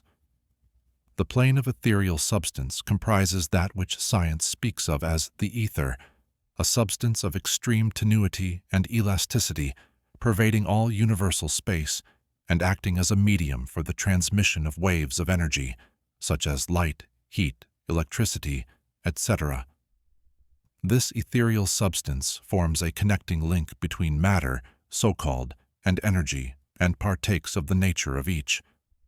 The esoteric teachings, however, instruct that this plane has 7 subdivisions, as have all of the minor planes, and that in fact there are 7 ethers instead of but 1. Next, above the plane of ethereal substance, comes the plane of energy, A, which comprises the ordinary forms of energy known to science, its 7 subplanes being, respectively, heat, light, magnetism, electricity and attraction, including gravitation, cohesion, chemical affinity, etc., and several other forms of energy indicated by scientific experiments, but not as yet named or classified. The plane of energy, B, comprises 7 subplanes of higher forms of energy not as yet discovered by science, but which have been called nature's finer forces, and which are called into operation in manifestations of certain forms of mental phenomena, and by which such phenomena becomes possible. The plane of energy, C, comprises 7 subplanes of energy so highly organized that it bears many of the characteristics of life, but which is not recognized by the minds of men on the ordinary plane of development, being available for the use on beings of the spiritual plane alone. Such energy is unthinkable to ordinary man, and may be considered almost as the divine power. The beings employing the same are as gods, compared even to the highest human types known to us. The great mental plane comprises those forms of living things known to us in ordinary life, as well as certain other forms not so well known except to the occultist. The classification of these 7 minor mental planes is more or less satisfactory and arbitrary, unless accompanied by elaborate explanations which are foreign to the purpose of this particular work, but we may as well mention them. They are as follows. 1. The plane of mineral mind. 2. The plane of elemental mind, A. 3. The plane of plant mind. 4. The plane of elemental mind, B. 5. The plane of animal mind. 6. The plane of elemental mind, C. 7. The plane of human mind. The plane of mineral mind comprises the states or conditions of the units or entities or groups and combinations of the same, which animate the forms known to us as minerals, chemicals, etc. These entities must not be confounded with the molecules, atoms, and corpuscles themselves, the latter being merely the material bodies or forms of these entities, just as a man's body is but his material form and not himself. These entities may be called souls in one sense, and are living beings of a low degree of development, life, and mind, just a little more than the units of living energy, which comprise the higher subdivisions of the highest physical plane. The average mind does not generally attribute the possession of mind, soul, or life to the mineral kingdom, but all occultists recognize the existence of the same, and modern science is rapidly moving forward to the point of view of the esoteric in this respect. The molecules, atoms, and corpuscles have their loves and hates, likes and dislikes, attractions and repulsions, affinities and non-affinities, etc., and some of the more daring of modern scientific minds have expressed the opinion that the desire and will, emotions and feelings of the atoms differ only in degree from those of men. We have no time or space to argue this matter here. All occultists know it to be a fact, and others are referred to some of the more recent scientific works for outside corroboration. There are the usual 7 subdivisions to this plane. The plane of elemental mind, A, comprises the state or condition and degree of mental and vital development of a class of entities unknown to the average man, but recognized to occultists. They are invisible to the ordinary senses of man, but nevertheless exist and play their part of the drama of the universe. Their degree of intelligence is between that of the mineral and chemical entities on the one hand, and of the entities of the plant kingdom on the other. There are 7 subdivisions to this plane also. The plane of plant mind, in its 7 subdivisions, comprises the states or conditions of the entities comprising the kingdoms of the plant world, the vital and mental phenomena of which is fairly well understood by the average intelligent person. Many new and interesting scientific works regarding mind and life in plants having been published during the last decade. Plants have life, mind, and souls, as well as have the animals, man, and Superman. The plane of elemental mind B, in its 7 subdivisions, comprises the states and conditions of a higher form of elemental or unseen entities, playing their part in the general work of the universe, the mind and life of which form a part of the scale between the plane of plant mind and the plane of animal mind, the entities partaking of the nature of both. The plane of animal mind, in its 7 subdivisions, comprises the states and conditions of the entities, beings or souls, animating the animal forms of life, familiar to us all. It is not necessary to go into details regarding this kingdom or plane of life, for the animal world is as familiar to us as is our own. The plane of elemental mind, C, in its 7 subdivisions, comprises those entities or beings, invisible as are all such elemental forms, which partake of the nature of both animal and human life in a degree and in certain combinations. The highest forms are semi-human in intelligence.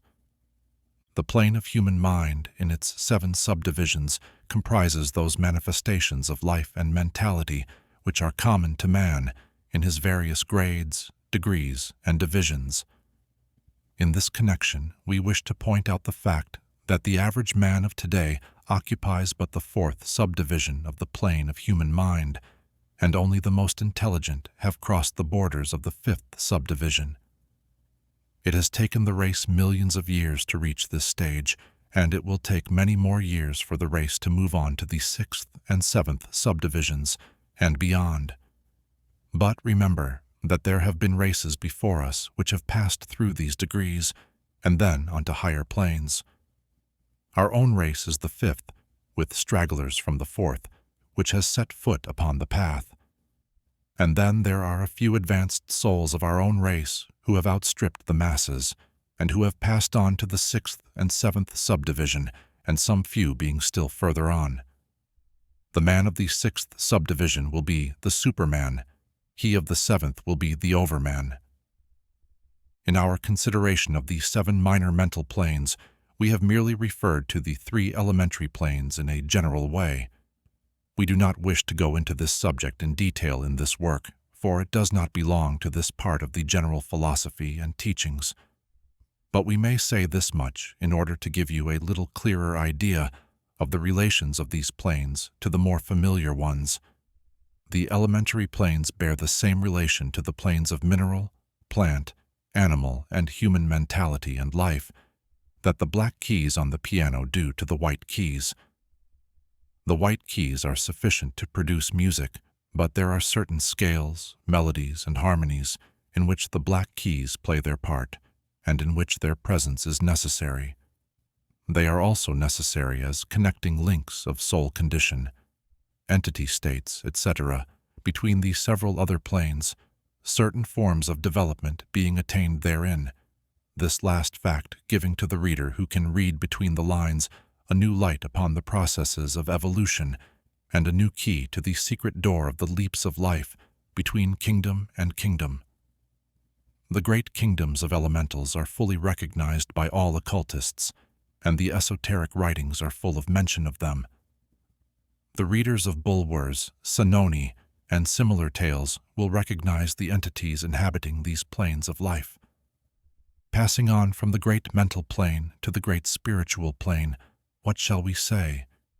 How can we explain these higher states of being, life, and mind to minds as yet unable to grasp and understand the higher subdivisions of the plane of human mind? The task is impossible. We can speak only in the most general terms. How may light be described to a man born blind? How sugar to a man who has never tasted anything sweet? How harmony to one born deaf?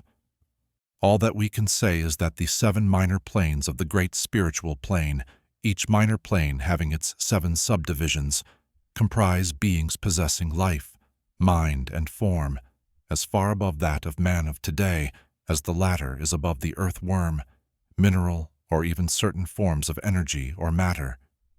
The life of these beings so far transcends ours that we cannot even think of the details of the same. Their minds so far transcend ours that to them we scarcely seem to think, and our mental processes seem almost akin to material processes. The matter of which their forms are composed is of the highest planes of matter. Nay, some are even said to be clothed in pure energy. What may be said of such beings? On the 7 minor planes of the great spiritual plane exist beings of whom we may speak as angels, archangels, demigods. On the lower minor planes dwell those great souls whom we call masters and adepts. Above them come the great hierarchies of the angelic hosts, unthinkable to man. And above those come those who may without irreverence be called the gods, so high in the scale of being are they, their being, intelligence, and power, being akin to those attributed by the races of men to their conceptions of deity. These beings are beyond even the highest flights of the human imagination, the word divine being the only one applicable to them. Many of these beings, as well as the angelic host, take the greatest interest in the affairs of the universe and play an important part in its affairs. These unseen divinities and angelic helpers extend their influence freely and powerfully in the process of evolution and cosmic progress. Their occasional intervention and assistance in human affairs have led to the many legends, beliefs, religions, and traditions of the race, past and present. They have superimposed their knowledge and power upon the world again and again, all under the law of the all, of course. But yet even the highest of these advanced beings exist merely as creations of, and in, the mind of the all, and are subject to the cosmic processes and universal laws. They are still mortal. We may call them gods if we like, but still they are but the elder brethren of the race, the advanced souls who have outstripped their brethren and who have foregone the ecstasy of absorption by the all in order to help the race on its upward journey along the path. But they belong to the universe and are subject to its conditions. They are mortal, and their plane is below that of absolute spirit. Only the most advanced ones who follow the Master of Wisdom are able to grasp the inner teachings regarding the state of existence and the powers manifested on the spiritual planes. The phenomena is so much higher than that of the mental planes that a confusion of ideas would surely result from an attempt to describe the same. Only those whose minds have been carefully trained along the lines of the esoteric philosophy for years, yes, those who have brought with them from other incarnations the knowledge acquired previously, can comprehend just what is meant by the teaching regarding these spiritual planes. And much of these inner teachings is held by the ones who follow the Master of Wisdom as being too sacred, important, and even dangerous for general public dissemination. The intelligent student may recognize what we mean by this when we state that the meaning of spirit as used by the ones who follow the Master of Wisdom is akin to living power, animated force, inner essence, essence of life, etc., which meaning must not be confounded with that usually and commonly employed in connection with the term idai, religious, ecclesiastical, spiritual, ethereal, holy, etc., etc.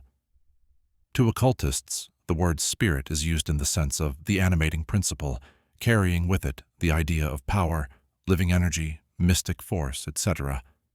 And occultists know that that which is known to them as spiritual power may be employed for evil as well as good ends, in accordance with the principle of polarity, a fact which has been recognized by the majority of religions in their conceptions of Satan, Beelzebub, the devil, Lucifer, fallen angels, etc.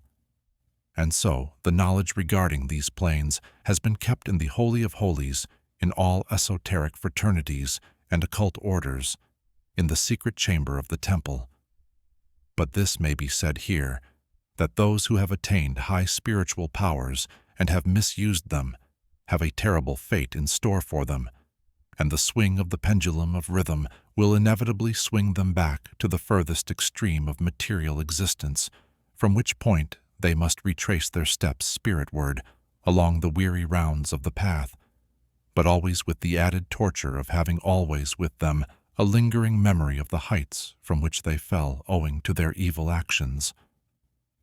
The legends of the fallen angels have a basis in actual facts, as all advanced occultists know.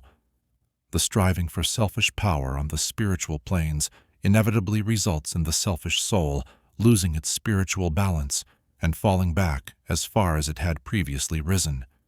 But to even such a soul, the opportunity of a return is given, and such souls make the return journey, paying the terrible penalty according to the invariable law.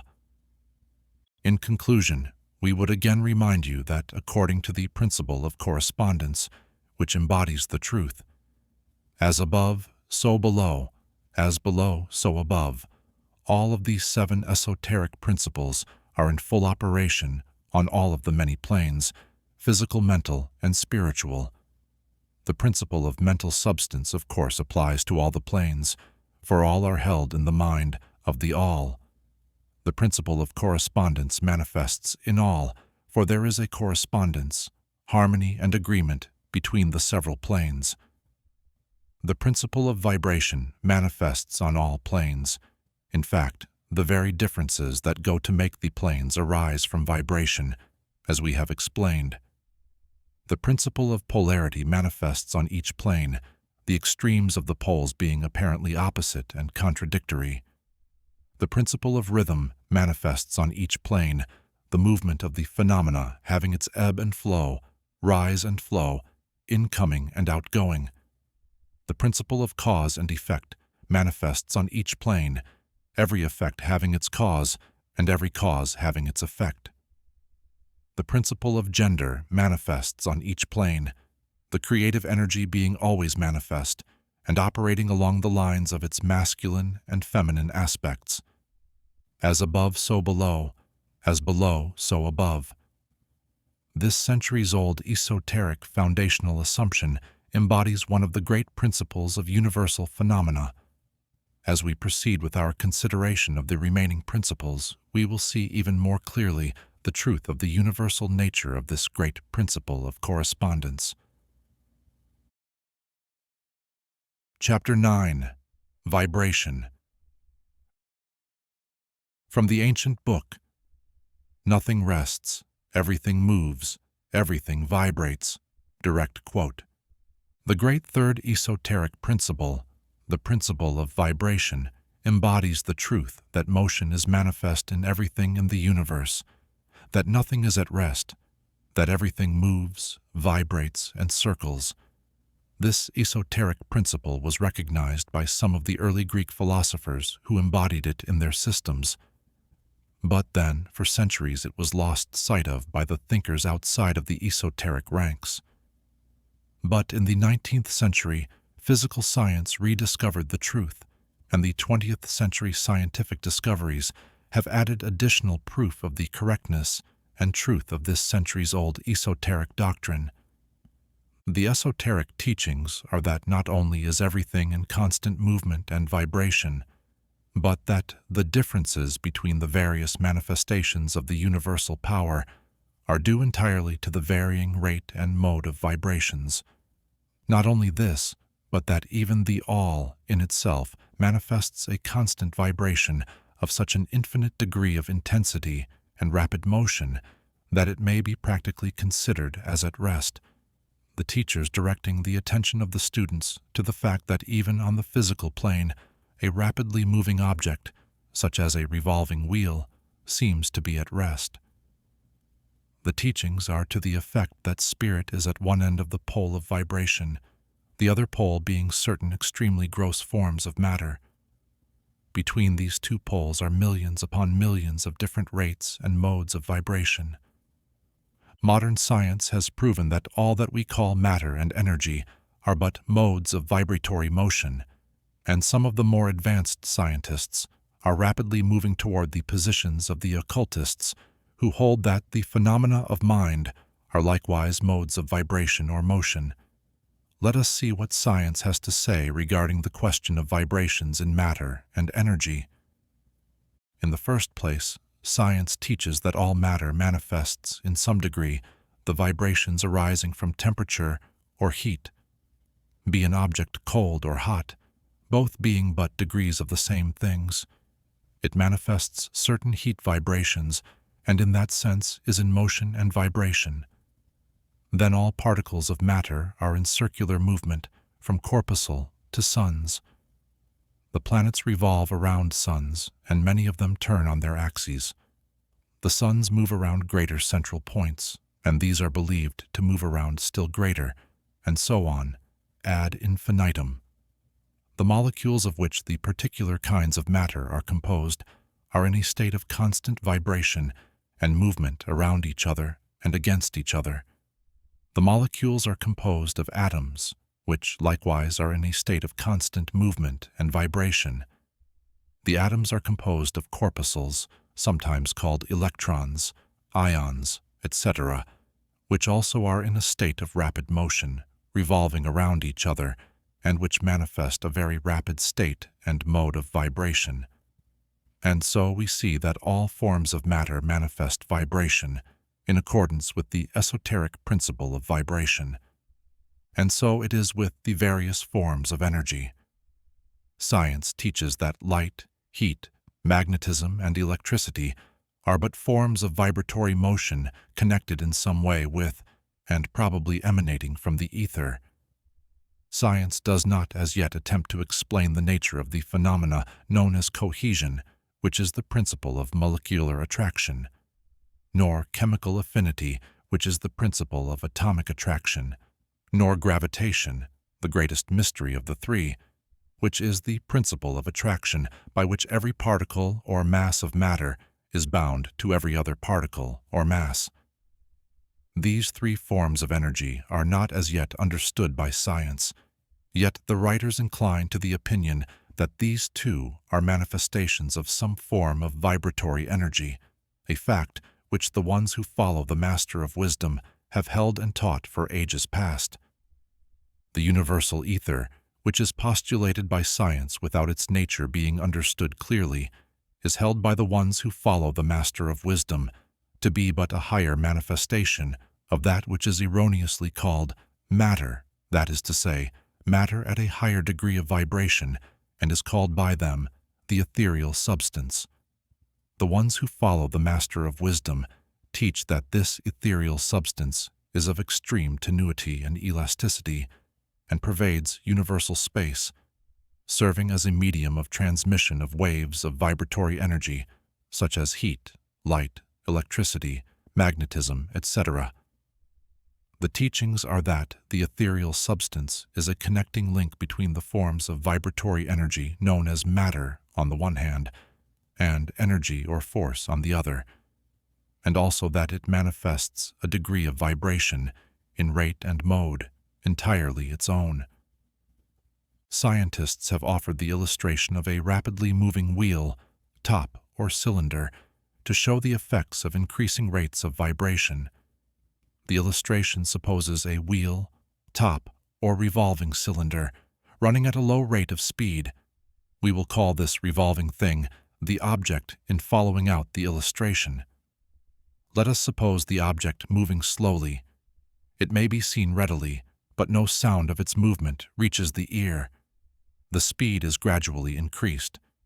In a few moments, its movement becomes so rapid that a deep growl or low note may be heard.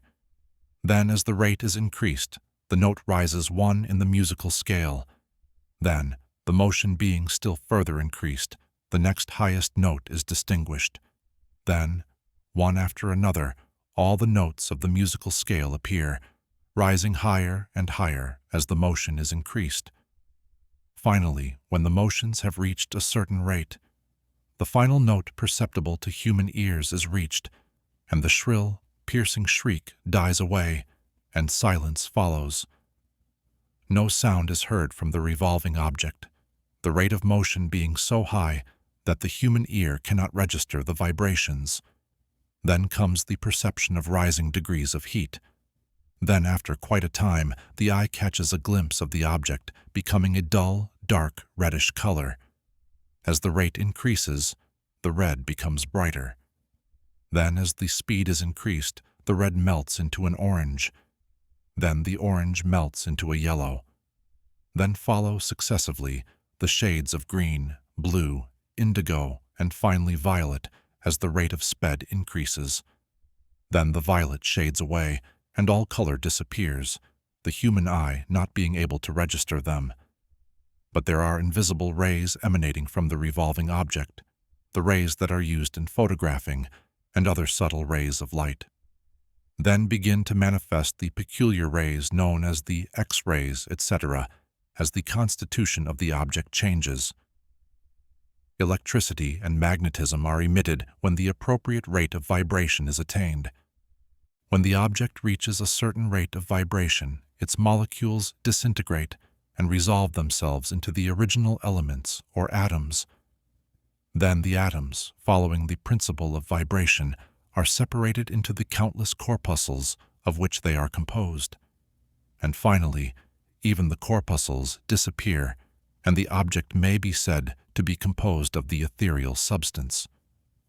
Science does not dare to follow the illustration further, but the ones who follow the Master of Wisdom teach that if the vibrations be continually increased, the object would mount up the successive states of manifestation, and would in turn manifest the various mental stages, and then on spirit word, until it would finally re-enter the All, which is absolute spirit.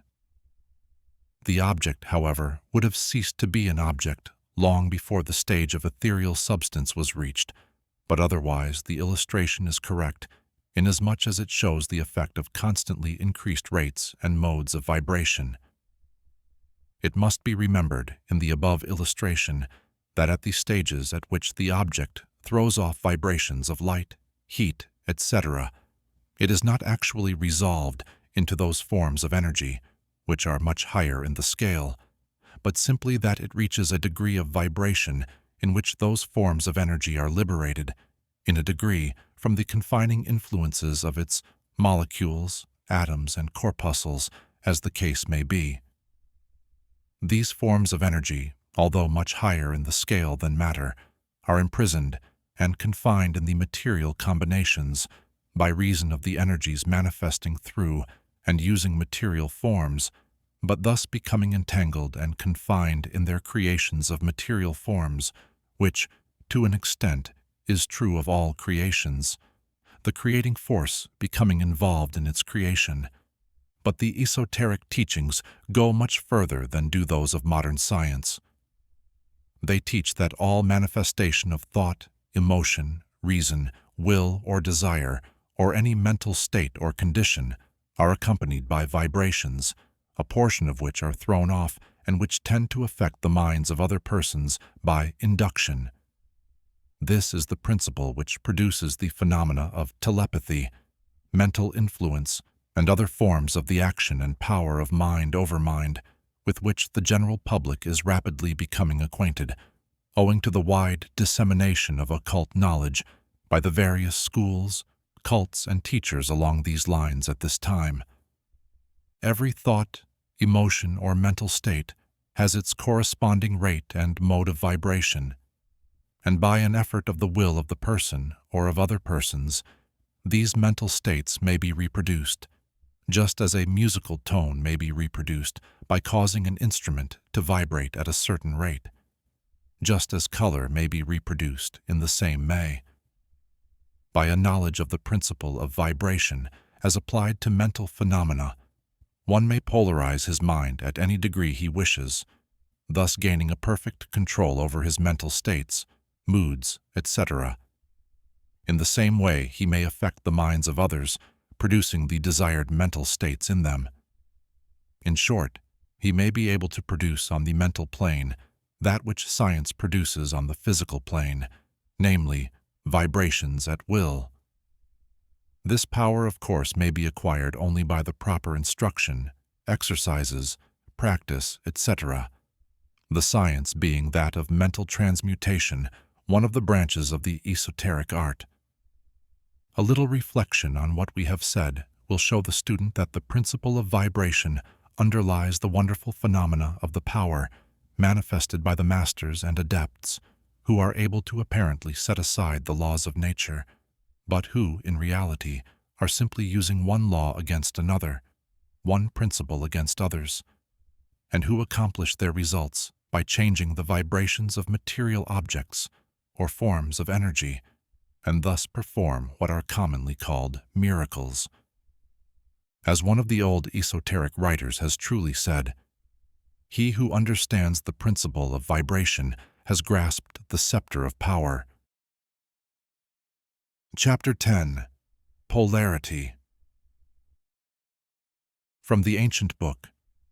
Everything is dual, everything has poles, everything has its pair of opposites. Like and unlike are the same. Opposites are identical in nature, but different in degree. Extremes meet. All truths are but half-truths. All paradoxes may be reconciled. Direct quote. The great fourth esoteric principle, the principle of polarity, embodies the truth that all manifested things have two sides, two aspects, two poles, a pair of opposites, with manifold degrees between the two extremes. The old paradoxes, which have ever perplexed the mind of men, are explained by an understanding of this principle. Man has always recognized something akin to this principle, and has endeavored to express it by such sayings, maxims, and aphorisms as the following. Everything is and isn't at the same time. All truths are but half-truths. Every truth is half false. There are two sides to everything. There is a reverse side to every shield, etc., etc. The esoteric teachings are to the effect that the difference between things seemingly diametrically opposed to each other is merely a matter of degree.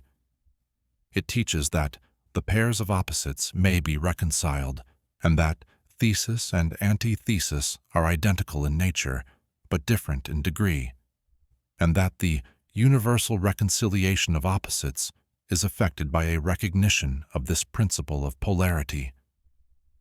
The teachers claim that illustrations of this principle may be had on every hand, and from an examination into the real nature of anything. They begin by showing that spirit and matter are but the two poles of the same thing, the intermediate planes being merely degrees of vibration. They show that the all and the many are the same, the difference being merely a matter of degree of mental manifestation. Thus the law and laws are the two opposite poles of one thing. Likewise, principle and principles, infinite mind and finite minds. Then passing on to the physical plane, they illustrate the principle by showing that heat and cold are identical in nature, the differences being merely a matter of degrees. Thermometer shows many degrees of temperature, the lowest pole being called cold and the highest heat. Between these two poles are many degrees of heat or cold. Call them either, and you are equally correct. The higher of 2 degrees is always warmer, while the lower is always colder. There is no absolute standard. All is a matter of degree. There is no place on the thermometer where heat ceases and cold begins. It is all a matter of higher or lower vibrations. The very terms high and low, which we are compelled to use, are but poles of the same thing. The terms are relative. So with east and west, travel around the world in an eastward direction, and you reach a point which is called west at your starting point, and you return from that westward point. Travel far enough north, and you will find yourself traveling south or vice versa. Light and darkness are poles of the same thing, with many degrees between them. The musical scale is the same. Starting with C, you move upward until you reach another C, and so on. The differences between the two ends of the board being the same, with many degrees between the two extremes. The scale of color is the same, higher and lower vibrations being the only difference between high violet and low red. Large and small are relative. So are noise and quiet. Hard and soft follow the rule. Likewise sharp and dull. Positive and negative are two poles of the same thing, with countless degrees between them. Good and bad are not absolute. We call one end of the scale good and the other bad, or one end good and the other evil, according to the use of the terms. A thing is less good than the thing higher in the scale, but that less good thing, in turn, is more good than the thing next below it, and so on, the more or less being regulated by the position on the scale. And so it is on the mental plane. Love and hate are generally regarded as being things diametrically opposed to each other, entirely different, unreconcilable. But we apply the principle of polarity. We find that there is no such thing as absolute love or absolute hate as distinguished from each other. The two are merely terms applied to the two poles of the same thing. Beginning at any point of the scale, we find more love or less hate as we ascend the scale, and more hate or less love as we descend, this being true no matter from what point, high or low, we may start. There are degrees of love and hate, and there is a middle point where like and dislike become so faint that it is difficult to distinguish between them. Courage and fear come under the same rule. The pairs of opposites exist everywhere. Where you find one thing, you find its opposite, the two poles. And it is this fact that enables the esoterica student to transmute one mental state into another along the lines of polarization. Things belonging to different classes cannot be transmuted into each other, but things of the same class may be changed, that is, may have their polarity changed. Thus love never becomes east or west or red or violet, but it may and often does turn into hate, and likewise hate may be transformed into love by changing its polarity. Courage may be transmuted into fear, and the reverse. Hard things may be rendered soft, dull things become sharp, hot things become cold, and so on, the transmutation always being between things of the same kind of different degrees. Take the case of a fearful man. By raising his mental vibrations along the line of fear-courage, he can be filled with the highest degree of courage and fearlessness, and likewise, the slothful man may change himself into an active, energetic individual simply by polarizing along the lines of the desired quality. The student who is familiar with the processes by which the various schools of mental science, etc., produce changes in the mental states of those following their teachings may not readily understand the principle underlying many of these changes. When, however, the principle of polarity is once grasped, and it is seen that the mental changes are occasioned by a change of polarity, a sliding along the same scale, the matter is readily understood. The change is not in the nature of a transmutation of one thing into another thing entirely different, but is merely a change of degree in the same things, a vastly important difference. For instance, borrowing an analogy from the physical plane, it is impossible to change heat into sharpness, loudness, highness, etc. But heat may readily be transmuted into cold, simply by lowering the vibrations. In the same way, hate and love are mutually transmutable, so are fear and courage. But fear cannot be transformed into love, nor can courage be transmuted into hate. The mental states belong to innumerable classes, each class of which has its opposite poles, along which transmutation is possible. The student will readily recognize that in the mental states, as well as in the phenomena of the physical plane, the two poles may be classified as positive and negative, respectively. Thus, love is positive to hate, courage to fear, activity to non-activity, etc., etc. And it will also be noticed that even to those unfamiliar with the principle of vibration, the positive pole seems to be of a higher degree than the negative and readily dominates it. The tendency of nature is in the direction of the dominant activity of the positive pole. In addition to the changing of the poles of one's own mental states by the operation of the art of polarization, the phenomena of mental influence, in its manifold phases, shows us that the principle may be extended so as to embrace the phenomena of the influence of one mind over that of another, of which so much has been written and taught of late years. When it is understood that mental induction is possible, that is, that mental states may be produced by induction from others, then we can readily see how a certain rate of vibration or polarization of a certain mental state may be communicated to another person, and his polarity in that class of mental states thus changed. It is along this principle that the results of many of the mental treatments are obtained. For instance, a person is blue, melancholy, and full of fear. A mental scientist, bringing his own mind up to the desired vibration by his trained will, and thus obtaining the desired polarization in his own case, then produces a similar mental state in the other by induction, the result being that the vibrations are raised and the person polarizes toward the positive end of the scale instead toward the negative, and his fear and other negative emotions are transmuted to courage and similar positive mental states. A little study will show you that these mental changes are nearly all along the line of polarization, the change being one of degree rather than of kind. A knowledge of the existence of this great esoteric principle will enable the student to better understand his own mental states and those of other people.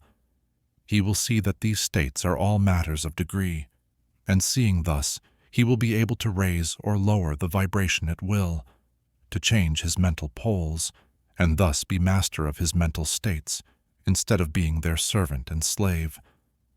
And by his knowledge, he will be able to aid his fellows intelligently, and by the appropriate methods change the polarity when the same is desirable. We advise all students to familiarize themselves with this principle of polarity, for a correct understanding of the same will throw light on many difficult subjects. Chapter 11. Rhythm. From the ancient book. Everything flows out and in. Everything has its tides. All things rise and fall. The pendulum swing manifests in everything. The measure of the swing to the right is the measure of the swing to the left. Rhythm compensates. Direct quote. The great fifth esoteric principle, the principle of rhythm, embodies the truth that in everything there is manifested a measured motion, a to and from movement, a flow and inflow, a swing forward and backward, a pendulum-like movement, a tide-like ebb and flow, a high tide and a low tide, between the two poles manifest on the physical, mental, or spiritual planes. The principle of rhythm is closely connected with the principle of polarity described in the preceding chapter. Rhythm manifests between the two poles established by the principle of polarity. This does not mean, however, that the pendulum of rhythm swings to the extreme poles, for this rarely happens. In fact, it is difficult to establish the extreme polar opposites in the majority of cases. But the swing is ever toward first one pole and then the other. There is always an action and reaction, an advance and a retreat, a rising and a sinking, manifested in all of the airs and phenomena of the universe. Suns, worlds, men, animals, plants, minerals, forces, energy, mind and matter, yes, even spirit manifests this principle. The principle manifests in the creation and destruction of worlds, in the rise and fall of nations, in the life history of all things, and finally in the mental states of man. Beginning with the manifestations of spirit, of the all, it will be noticed that there is ever the outpouring and the indrawing, the outbreathing and inbreathing of Brahm, as the Brahmins word it. Universes are created, reach their extreme low point of materiality, and then begin in their upward swing. Suns spring into being, and then their height of power being reached, the process of retrogression begins, and after aeons they become dead masses of matter, awaiting another impulse which starts again their inner energies into activity, and a new solar life cycle is begun. And thus it is with all the worlds. They are born, grow and die, only to be reborn. And thus it is with all the things of shape and form. They swing from action to reaction, from birth to death, from activity to inactivity, and then back again. Thus it is with all living things. They are born, grow, and die, and then are reborn. So it is with all great movements, philosophies, creeds, fashions, governments, nations, and all else, birth, growth, maturity, decadence, death, and then new birth. The swing of the pendulum is ever in evidence. Night follows day, and day night.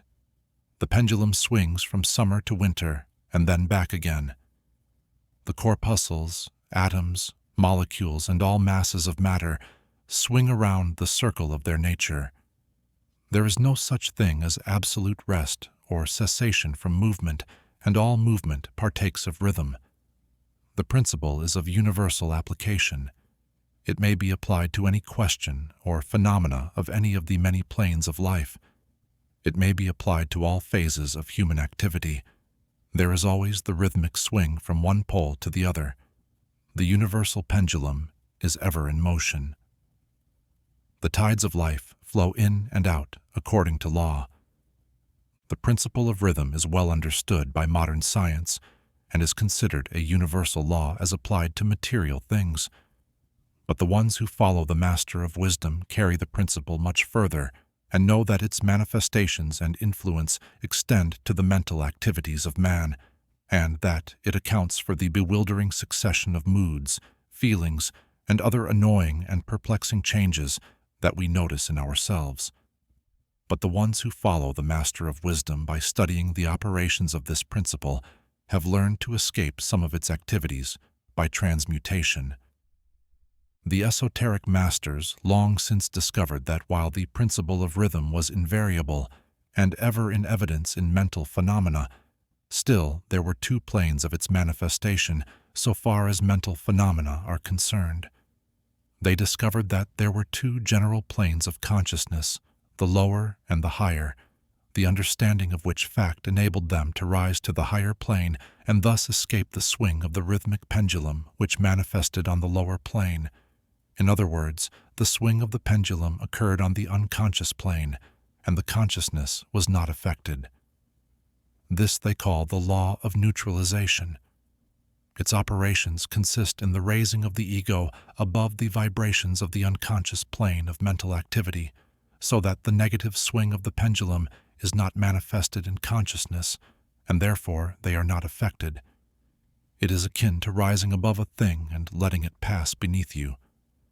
The esoteric master or advanced student polarizes himself at the desired pole, and by a process akin to refusing to participate in the backward swing, or, if you prefer, a denial of its influence over him, he stands firm in his polarized position and allows the mental pendulum to swing back along the unconscious plane.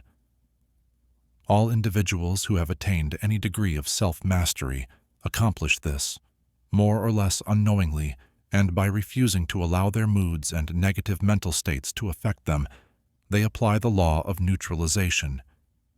The master, however, carries this to a much higher degree of proficiency, and by the use of his will, he attains a degree of poise and mental firmness almost impossible of belief on the part of those who allow themselves to be swung backward and forward by the mental pendulum of moods and feelings.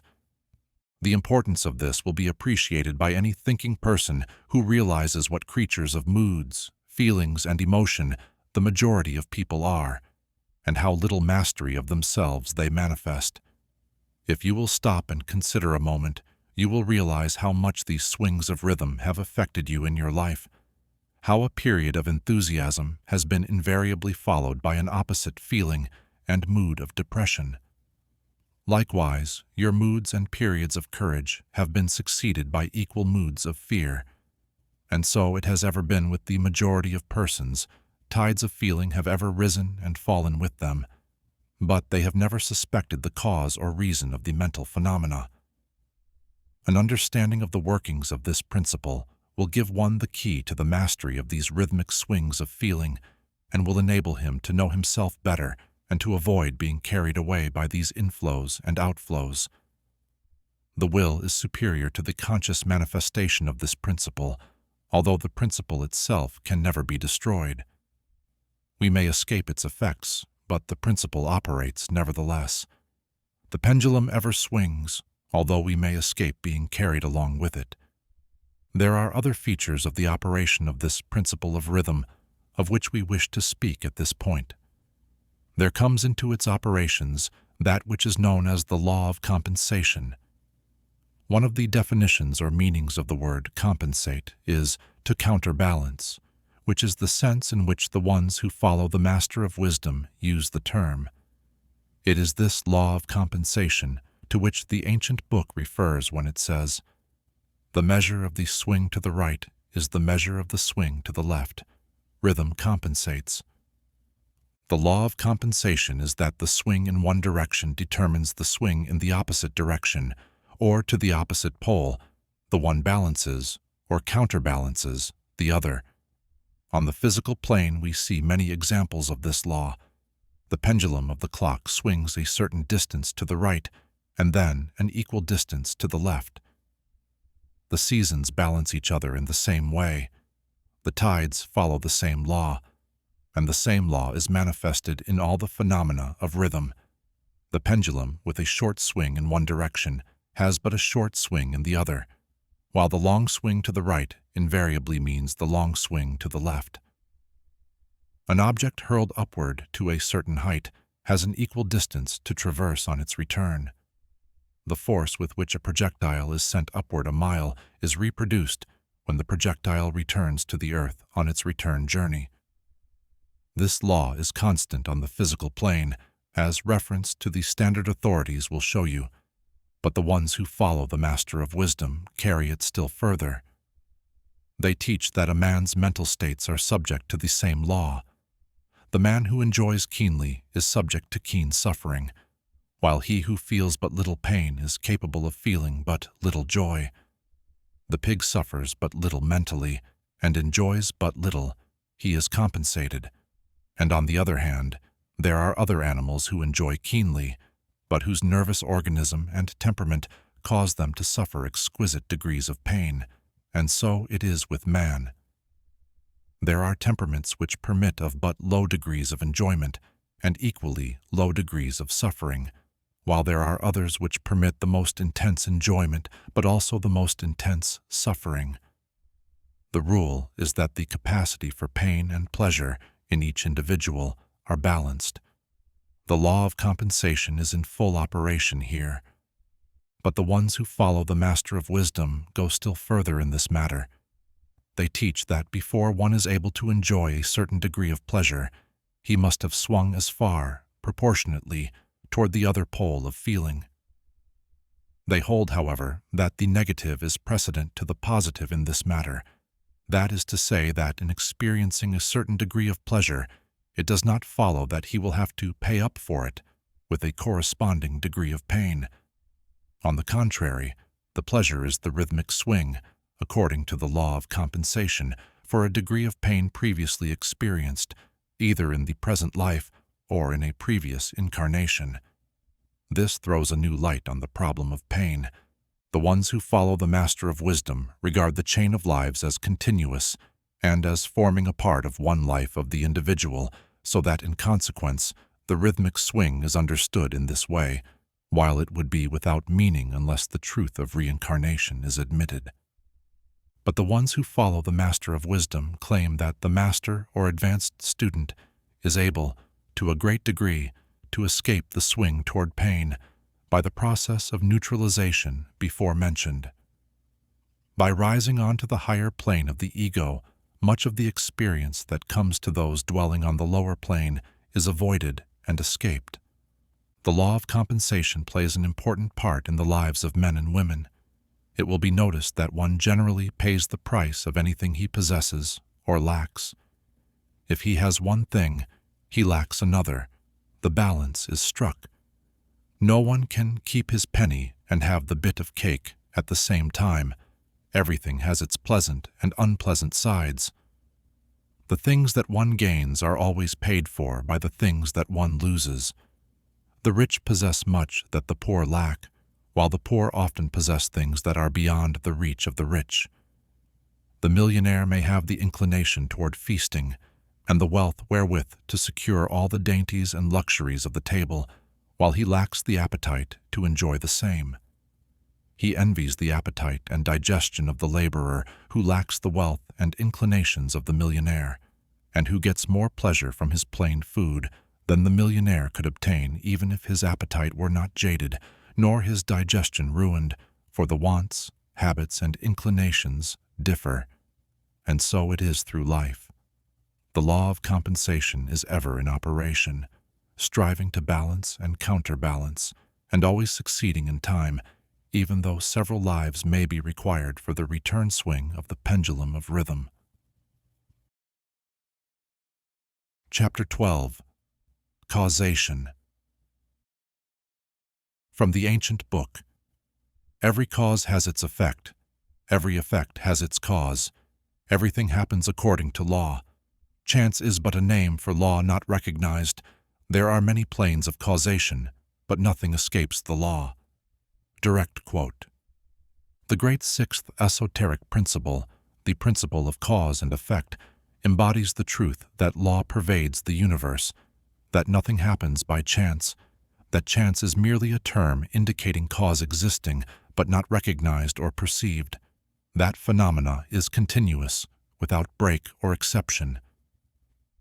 The principle of cause and effect underlies all scientific thought, ancient and modern, and was enunciated by the esoteric teachers in the earliest days. While many and varied disputes between the many schools of thought have since arisen, these disputes have been principally upon the details of the operations of the principle, and still more often upon the meaning of certain words. The underlying principle of cause and effect has been accepted as correct by practically all the thinkers of the world worthy of the name. To think otherwise would be to take the phenomena of the universe from the domain of law and order and to relegate it to the control of the imaginary, something which men have called chance. A little consideration will show anyone that there is in reality no such thing as pure chance. Webster defines the word chance as follows: a supposed agent or mode of activity other than a force, law, or purpose. The operation or activity of such agent. The supposed effect of such an agent. A happening, fortuity, casualty, etc. But a little consideration will show you that there can be no such agent as chance in the sense of something outside of law, something outside of cause and effect. How could there be a something acting in the phenomenal universe independent of the laws, order, and continuity of the latter? Such a something would be entirely independent of the orderly trend of the universe and therefore superior to it. We can imagine nothing outside of the all being outside of the law, and that only because the all is the law in itself. There is no room in the universe for a something outside of and independent of law. The existence of such a something would render all natural laws ineffective and would plunge the universe into chaotic disorder and lawlessness. A careful examination will show that what we call chance is merely an expression relating to obscure causes, causes that we cannot perceive, causes that we cannot understand. The word chance is derived from a word meaning to fall, as the falling of dice, the idea being that the fall of the dice and many other happenings are merely a happening unrelated to any cause, and this is the sense in which the term is generally employed. But when the matter is closely examined, it is seen that there is no chance whatsoever about the fall of the dice. Each time a die falls and displays a certain number, it obeys a law as infallible as that which governs the revolution of the planets around the sun. Back of the fall of the die are causes or chains of causes running back further than the mind can follow. The position of the die in the box, the amount of muscular energy expended in the throw, the condition of the table, etc., etc., all are causes, the effect of which may be seen. But back of these seen causes, there are chains of unseen preceding causes, all of which had a bearing upon the number of the die which fell uppermost. If a die be cast a great number of times, it will be found that the numbers shown will be about equal. That is, there will be an equal number of 1 spot, 2 spot, etc., coming uppermost. Toss a penny in the air, and it may come down either heads or tails, but make a sufficient number of tosses, and the heads and tails will about even up. This is the operation of the law of averages. But both the average and the single toss come under the law of cause and effect, and if we were able to examine into the preceding causes, it would be clearly seen that it was simply impossible for the die to fall other than it did, under the same circumstances and at the same time. Given the same causes, the same results will follow. There is always a cause and a because to every event. Nothing ever happens without a cause, or rather a chain of causes. Some confusion has arisen in the minds of persons considering this principle, from the fact that they were unable to explain how one thing could cause another thing, that is, be the creator of the second thing. As a matter of fact, no thing ever causes or creates another thing. Cause and effect deals merely with events. An event is that which comes, arrives, or happens as a result or consequent of some preceding event. No event creates another event, but is merely a preceding link in the great orderly chain of events flowing from the creative energy of the all. There is a continuity between all events precedent, consequent, and subsequent. There is a relation existing between everything that has gone before and everything that follows. A stone is dislodged from a mountainside and crashes through a roof of a cottage in the valley below. At first sight, we regard this as a chance effect, but when we examine the matter, we find a great chain of causes behind it. In the first place, there was the rain which softened the earth, supporting the stone and which allowed it to fall.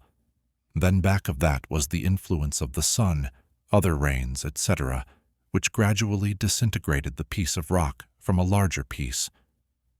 Then there were the causes which led to the formation of the mountain and its upheaval by convulsions of nature, and so on ad infinitum.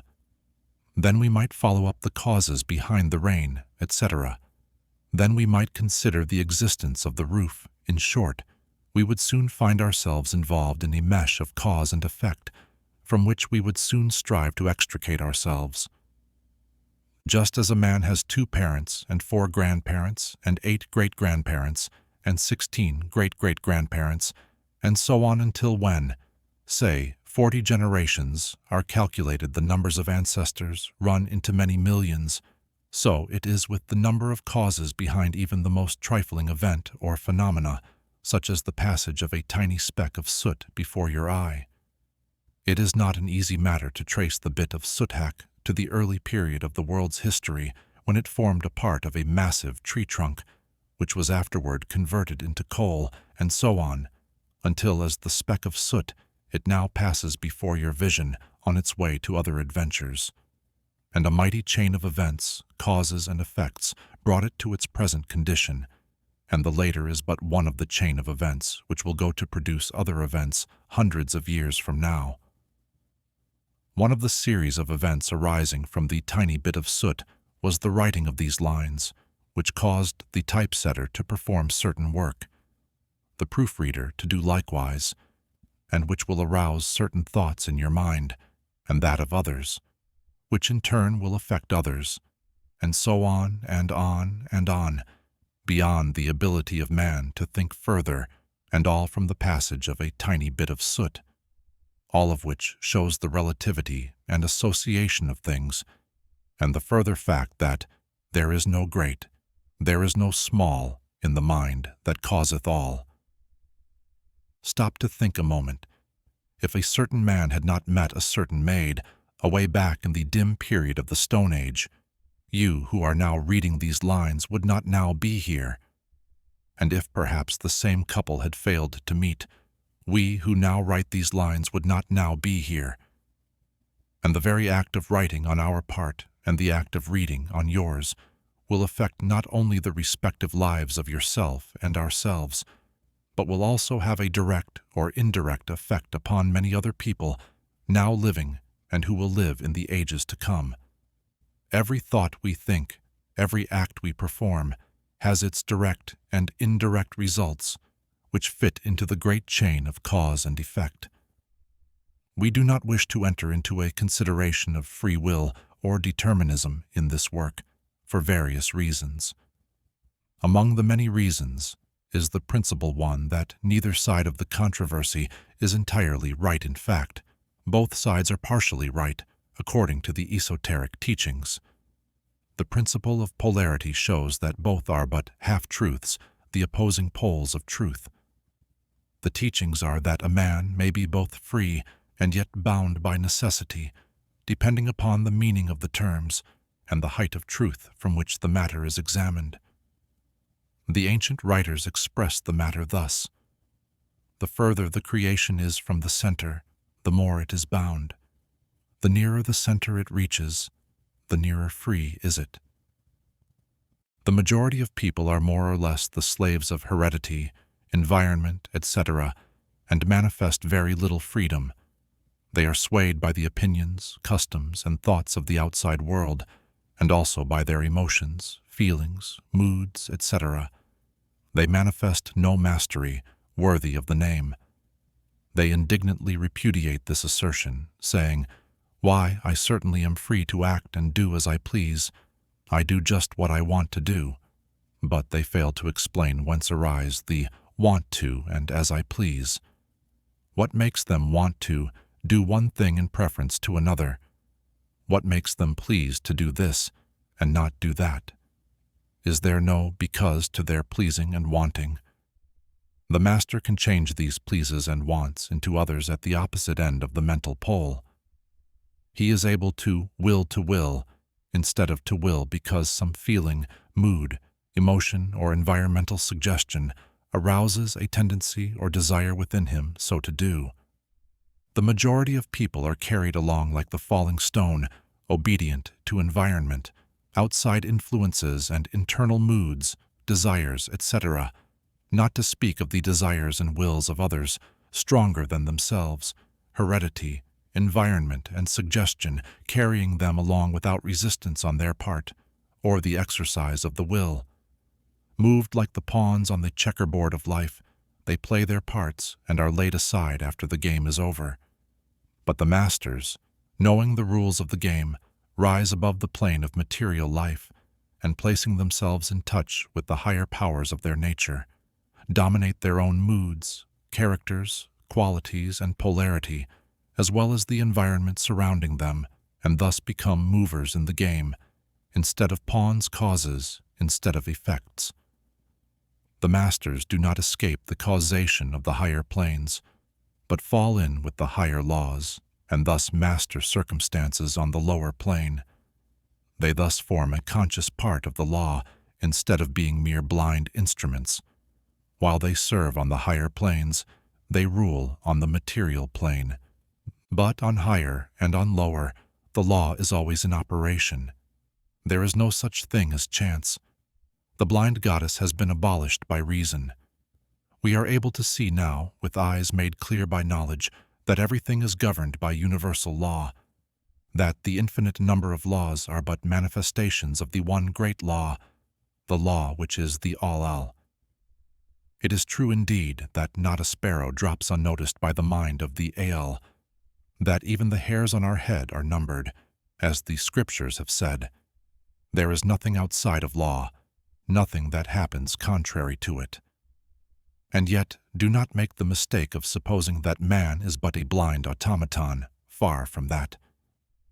The esoteric teachings are that man may use law to overcome laws, and that the higher will always prevail against the lower, until at last he has reached the stage in which he seeks refuge in the law itself, and laughs the phenomenal laws to scorn. Are you able to grasp the inner meaning of this? Chapter 13. Gender. From the ancient book. Gender is in everything. Everything has its masculine and feminine principles. Gender manifests on all planes. Direct quote. The great seventh esoteric principle, the principle of gender, embodies the truth that there is gender manifested in everything, that the masculine and feminine principles are ever present and active in all phases of phenomena, on each and every plane of life. At this point, we think it well to call your attention to the fact that gender, in its esoteric sense, and sex, in the ordinarily accepted use of the term, are not the same. The word gender is derived from the Latin root meaning to beget, to procreate, to generate, to create, to produce. A moment's consideration will show you that the word has a much broader and more general meaning than the term sex, the latter referring to the physical distinctions between male and female living things. Sex is merely a manifestation of gender on a certain plane of the great physical plane, the plane of organic life. We wish to impress this distinction upon your minds for the reason that certain writers, who have acquired a smattering of the esoteric philosophy, have sought to identify this seventh esoteric principle with wild and fanciful, and often reprehensible, theories and teachings regarding sex. The office of gender is solely that of creating, producing, generating, etc., and its manifestations are visible on every plane of phenomena. It is somewhat difficult to produce proofs of this along scientific lines, for the reason that science has not as yet recognized this principle as of universal application. But still some proofs are forthcoming from scientific sources. In the first place, we find a distinct manifestation of the principle of gender among the corpuscles, ions, or electrons, which constitute the basis of matter as science now knows the latter, and which by forming certain combinations form the atom, which until lately was regarded as final and indivisible. The latest word of science is that the atom is composed of a multitude of corpuscles, electrons or ions, the various names being applied by different authorities, revolving around each other and vibrating at a high degree and intensity. But the accompanying statement is made that the formation of the atom is really due to the clustering of negative corpuscles around a positive one, the positive corpuscles seeming to exert a certain influence upon the negative corpuscles, causing the latter to assume certain combinations and thus create or generate an atom. This is in line with the most ancient esoteric teachings, which have always identified the masculine principle of gender with the positive and the feminine with the negative poles of electricity, so called. Now, a word at this point regarding this identification. The public mind has formed an entirely erroneous impression regarding the qualities of the so-called negative pole of electrified or magnetized matter. The terms positive and negative are very wrongly applied to this phenomenon by science. The word positive means something real and strong, as compared with a negative unreality or weakness. Nothing is further from the real facts of electrical phenomenon. The so-called negative pole of the battery is really the pole in and by which the generation or production of new forms and energies is manifested. There is nothing negative about it. The best scientific authorities now use the word cathode in place of negative, the word cathode coming from the Greek root meaning descent, the path of generation, etc. From the cathode pole emerged the swarm of electrons or corpuscles. From the same pole emerge those wonderful rays which have revolutionized scientific conceptions during the past decade. The cathode pole is the mother of all of these strange phenomena which have rendered useless the old textbooks and which have caused many long-accepted theories to be relegated to the scrap pile of scientific speculation. The cathode, or negative pole, is the mother principle of electrical phenomena and of the finest forms of matter as yet known to science. So you see we are justified in refusing to use the term negative in our consideration of the subject and in insisting upon substituting the word feminine for the old term. The facts of the case bear us out in this, without taking the esoteric teachings into consideration. And so we shall use the word feminine in the place of negative in speaking of that pole of activity. The latest scientific teachings are that the creative corpuscles or electrons are feminine. Science says they are composed of negative electricity. We say they are composed of feminine energy. A feminine corpuscle becomes detached from, or rather leaves, a masculine corpuscle and starts on a new career. It actively seeks a union with a masculine corpuscle, being urged thereto by the natural impulse to create new forms of matter or energy. One writer goes so far as to use the term, it at once seeks of its own volition, a union, etc.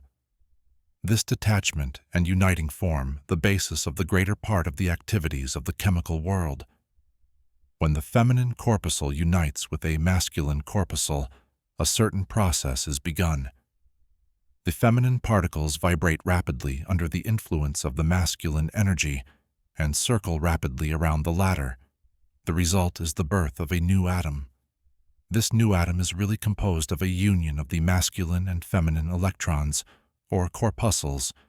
But when the union is formed, the atom is a separate thing, having certain properties, but no longer manifesting the property of free electricity.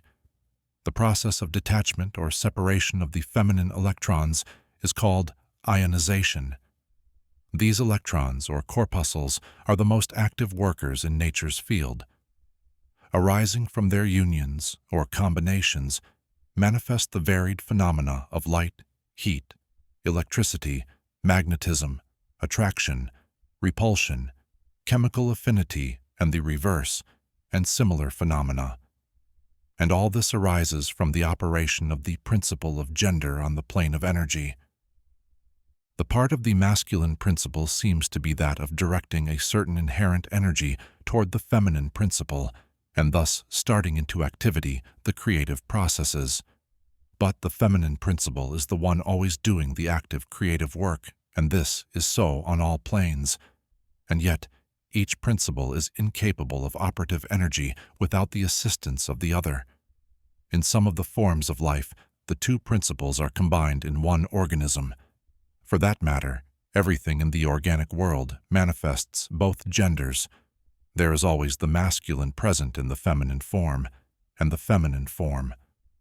The esoteric teachings include much regarding the operation of the two principles of gender in the production and manifestation of various forms of energy, etc. But we do not deem it expedient to go into detail regarding the same at this point, because we are unable to back up the same with scientific proof, for the reason that science has not as yet progressed thus far. But the example we have given you of the phenomena of the electrons or corpuscles will show you that science is on the right path, and will also give you a general idea of the underlying principles. Some leading scientific investigators have announced their belief that, in the formation of crystals, there was to be found something that corresponded to sex activity, which is another straw showing the direction the scientific winds are blowing. And each year will bring other facts to corroborate the correctness of the esoteric principle of gender.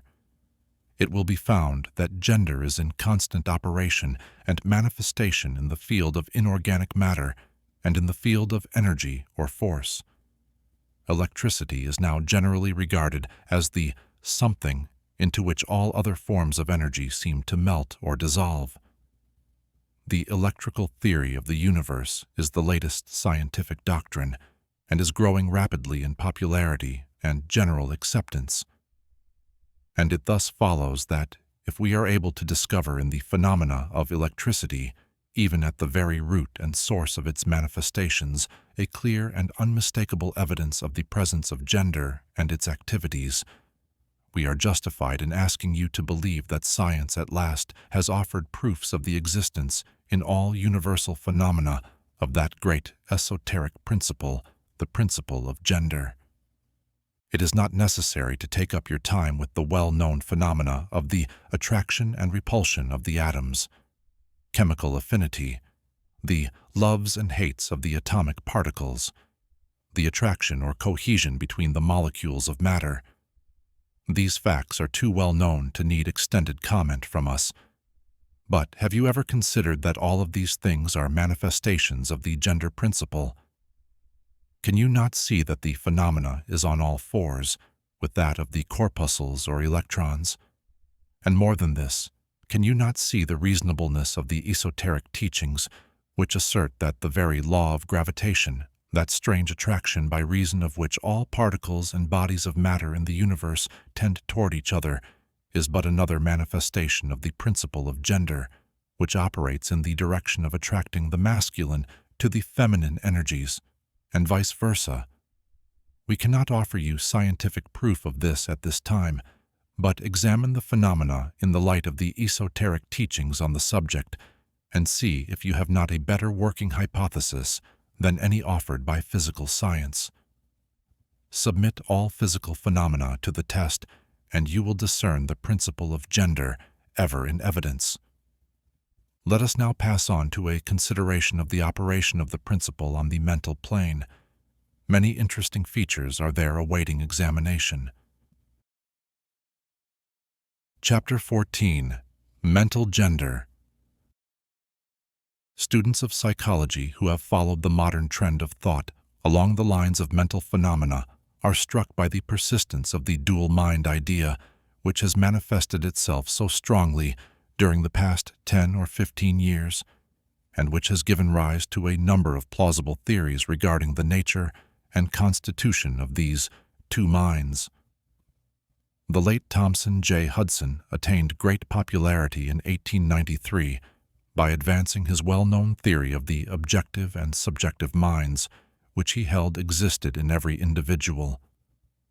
Other writers have attracted almost equal attention by theories regarding the conscious and subconscious minds, the voluntary and involuntary minds, the active and passive minds, etc., etc. Theories of the various writers differ from each other, but there remains the underlying principle of the duality of mind. The student of the esoteric philosophy is tempted to smile when he reads and hears of these many new theories regarding the duality of mind, each school adhering tenaciously to its own pet theories and each claiming to have discovered the truth.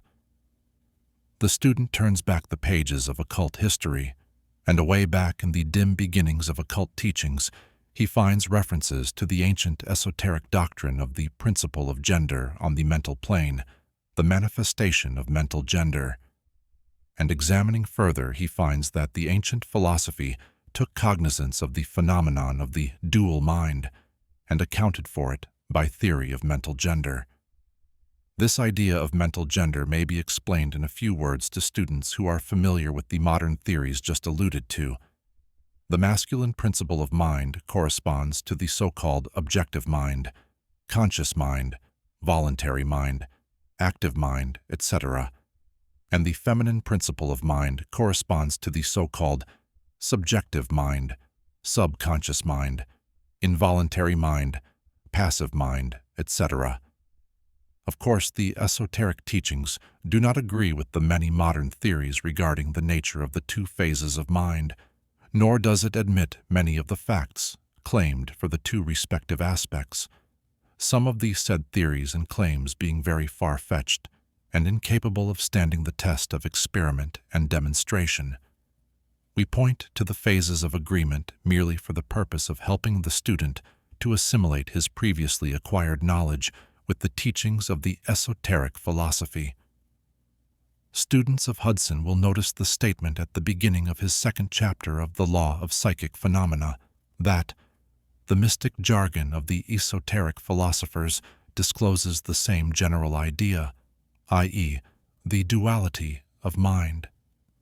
If Dr. Hudson had taken the time and trouble to decipher a little of the mystic jargon of the esoteric philosophy, he might have received much light upon the subject of the dual mind, but then perhaps his most interesting work might not have been written.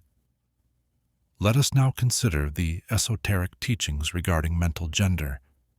The esoteric teachers impart their instruction regarding this subject by bidding their students examine the report of their consciousness regarding their self. The students are bidden to turn their attention inward upon the self dwelling within each. Each student is led to see that his consciousness gives him first a report of the existence of his self. The report is I am. This at first seems to be the final words from the consciousness, but a little further examination discloses the fact that this I am may be separated or split into two distinct parts or aspects, which while working in unison and in conjunction, yet nevertheless may be separated in consciousness. While at first there seems to be only an I existing, a more careful and closer examination reveals the fact that there exists an I and a me. These mental twins differ in their characteristics and nature, and an examination of their nature and the phenomena arising from the same will throw much light upon many of the problems of mental influence. Let us begin with a consideration of the me, which is usually mistaken for the I by the student, until he presses the inquiry a little further back into the recesses of consciousness.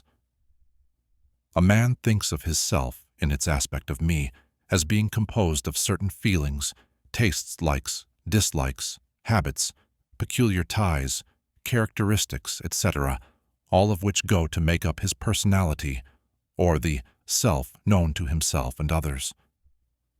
He knows that these emotions and feelings change, are born and die away, are subject to the principle of rhythm and the principle of polarity, which take him from one extreme of feeling to another. He also thinks of the me as being certain knowledge gathered together in his mind, and thus forming a part of himself. This is the me of a man. But we have proceeded too hastily. The me of many men may be said to consist largely of their consciousness of the body and their physical appetites, etc. Their consciousness being largely bound up with their bodily nature, they practically live there. Some men even go so far as to regard their personal apparel as a part of their me, and actually seem to consider it a part of themselves. A writer has humorously said that men consist of three parts: soul, body, and clothes. These clothes-conscious people would lose their personality if divested of their clothing by savages upon the occasion of a shipwreck. But even many who are not so closely bound up with the idea of personal raiment stick closely to the consciousness of their bodies being their me. They cannot conceive of a self independent of the body. Their mind seems to them to be practically a something belonging to their body, which in many cases it is indeed. But as man rises in the scale of consciousness, he is able to disentangle his me from his idea of body, and is able to think of his body as belonging to the mental part of him. But even then he is very apt to identify the me entirely with the mental states, feelings, etc., which he feels to exist within him. He is very apt to consider these internal states as identical with himself, instead of their being simply things produced by some part of his mentality and existing within him, of him, and in him, but still not himself. He sees that he may change these internal states of feelings by all effort of will, and that he may produce a feeling or state of an exactly opposite nature in the same way, and yet the same me exists. And so, after a while, he is able to set aside these various mental states, emotions, feelings, habits, qualities, characteristics, and other personal mental belongings. He is able to set them aside in the not-me collection of curiosities and encumbrances, as well as valuable possessions. This requires much mental concentration and power of mental analysis on the part of the student. But still the task is possible for the advanced student, and even those not so far advanced are able to see, in the imagination, how the process may be performed. After this laying aside process has been performed, the student will find himself in conscious possession of a self, which may be considered in its I and me dual aspects. The me will be felt to be a something mental in which thoughts, ideas, emotions, feelings, and other mental states may be produced. It may be considered as the mental womb, as the ancients styled it, capable of generating mental offspring. It reports to the consciousness as a me, with latent powers of creation and generation of mental progeny of all sorts and kinds. Its powers of creative energy are felt to be enormous, but still it seems to be conscious that it must receive some form of energy from either its eye companion or else from some other eye, ere it is able to bring into being its mental creations. This consciousness brings with it a realization of an enormous capacity for mental work and creative ability. But the student soon finds that this is not all that he finds within his inner consciousness. He finds that there exists a mental something which is able to will that the me act along certain creative lines, and which is also able to stand aside and witness the mental creation. This part of himself he is taught to call his I. He is able to rest in its consciousness at will. He finds there not a consciousness of an ability to generate and actively create in the sense of the gradual process attendant upon mental operations, but rather a sense and consciousness of an ability to project an energy from the I to the me, a process of willing that the mental creation begin and proceed. He also finds that the I is able to stand aside and witness the operations of the me's mental creation and generation. There is this dual aspect in the mind of every person. The I represents the masculine principle of mental gender, the me represents the female principle. The I represents the aspect of being, the me the aspect of becoming. You will notice that the principle of correspondence operates on this plane just as it does upon the great plane upon which the creation of universes is performed. The two are similar in kind, although vastly different in degree. As above, so below, as below, so above. These aspects of mind, the masculine and feminine principles, the I and the me, considered in connection with the well-known mental and psychic phenomena, give the master key to these dimly known regions of mental operation and manifestation. The principle of mental gender gives the truth underlying the whole field of the phenomena of mental influence, etc. The tendency of the feminine principle is always in the direction of receiving impressions, while the tendency of the masculine principle is always in the direction of giving out or expressing. The feminine principle has much more varied field of operation than has the masculine principle. The feminine principle conducts the work of generating new thoughts, concepts, ideas, including the work of the imagination. The masculine principle contents itself with the work of the will in its varied phases, and yet without the active aid of the will of the masculine principle, the feminine principle is apt to rest content with generating mental images which are the result of impressions received from outside instead of producing original mental creations. Persons who can give continued attention and thought to a subject actively employ both of the mental principles, the feminine in the work of the mental generation, and the masculine will in stimulating and energizing the creative portion of the mind. The majority of persons really employ the masculine principle but little, and are content to live according to the thoughts and ideas instilled into the me from the I of other minds. But it is not our purpose to dwell upon this phase of the subject, which may be studied from any good textbook upon psychology, with the key that we have given you regarding mental gender. The student of psychic phenomena is aware of the wonderful phenomena classified under the head of telepathy, thought transference, mental influence, suggestion, hypnotism, etc. Many have sought for an explanation of these varied phases of phenomena under theories of the various dual-mind teachers, and in a measure they are right, for there is clearly a manifestation of two distinct phases of mental activity. But if such students will consider these dual minds in the light of the esoteric teachings regarding vibrations and mental gender, they will see that the long-sought-for key is at hand. In the phenomena of telepathy, it is seen how the vibratory energy of the masculine principle is projected toward the feminine principle of another person, and the latter takes the seed thought and allows it to develop into maturity. In the same way, suggestion and hypnotism operates. The masculine principle of the person giving the suggestions directs a stream of vibratory energy or willpower toward the feminine principle of the other person, and the latter, accepting it, makes it its own and acts and thinks accordingly. An idea thus lodged in the mind of another person grows and develops, and in time is regarded as the rightful mental offspring of the individual, whereas it is in reality like the cuckoo egg placed in the sparrow's nest, where it destroys the rightful offspring and makes itself at home. The normal method is for the masculine and feminine principles in a person's mind to coordinate and act harmoniously in conjunction with each other. But, unfortunately, the masculine principle in the average person is too lazy to act. The display of willpower is too slight, and the consequence is that such persons are ruled almost entirely by the minds and wills of other persons, whom they allow to do their thinking and willing for them. How few original thoughts or original actions are performed by the average person?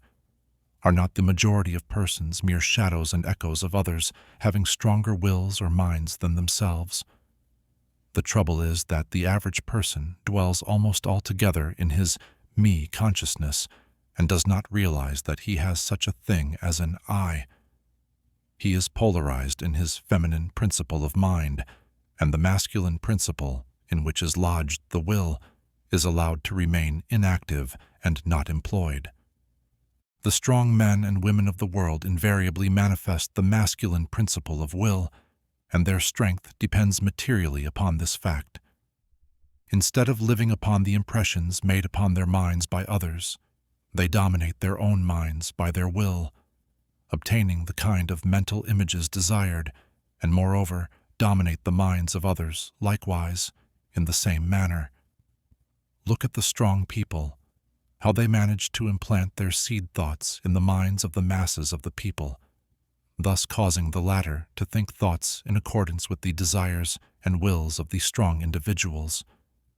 This is why the masses of people are such sheep-like creatures, never originating an idea of their own, nor using their own powers of mental activity.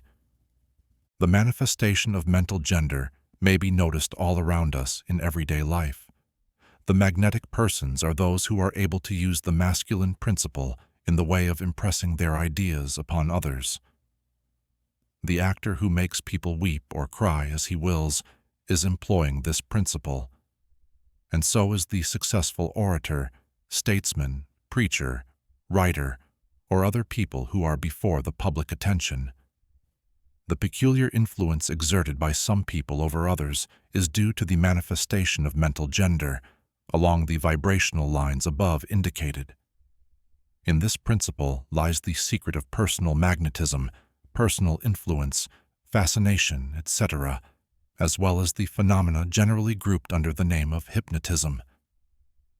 The student who has familiarized himself with the phenomena generally spoken of as psychic will have discovered the important part played in the said phenomena by that force which science has styled suggestion, by which term is meant the process or method whereby an idea is transferred to, or impressed upon, the mind of another, causing the second mind to act in accordance therewith.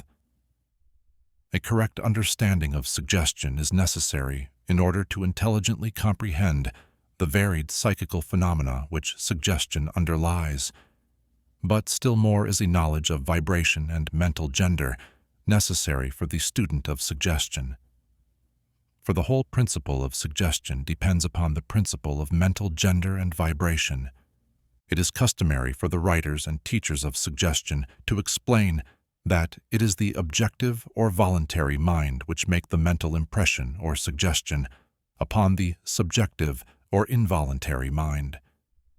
But they do not describe the process or give us any analogy in nature whereby we may more readily comprehend the idea. But if you will think of the matter in the light of the esoteric teachings, you will be able to see that the energizing of the feminine principle by the vibratory energy of the masculine principle is in accordance to the universal laws of nature, and that the natural world affords countless analogies whereby the principle may be understood. In fact, the esoteric teachings show that the very creation of the universe follows the same law, and that in all creative manifestations, upon the planes of the spiritual, the mental, and the physical, there is always in operation this principle of gender, this manifestation of the masculine and the feminine principles. As above, so below, as below, so above. And more than this, when the principle of mental gender is once grasped and understood, the varied phenomena of psychology at once becomes capable of intelligent classification and study instead of being very much in the dark. The principle works out in practice because it is based upon the immutable, universal laws of life. We shall not enter into an extended discussion of, or description of, the varied phenomena of mental influence or psychic activity. There are many books, many of them quite good, which have been written and published on this subject of late years. The main facts stated in these various books are correct, although the several writers have attempted to explain the phenomena by various pet theories of their own. The student may acquaint himself with these matters, and by using theory of mental gender, he will be able to bring order out of the chaos of conflicting theory and teachings, and may, moreover, readily make himself a master of the subject, if he be so inclined. The purpose of this work is not to give an extended account of psychic phenomena, but rather to give to the student a master key, whereby he may unlock the many doors leading into the parts of the temple of knowledge which he may wish to explore.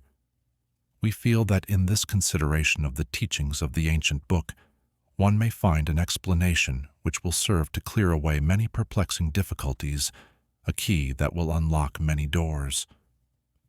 What is the use of going into detail regarding all of the many features of psychic phenomena and mental science, provided we place in the hands of the student the means whereby he may acquaint himself fully regarding any phase of the subject which may interest him?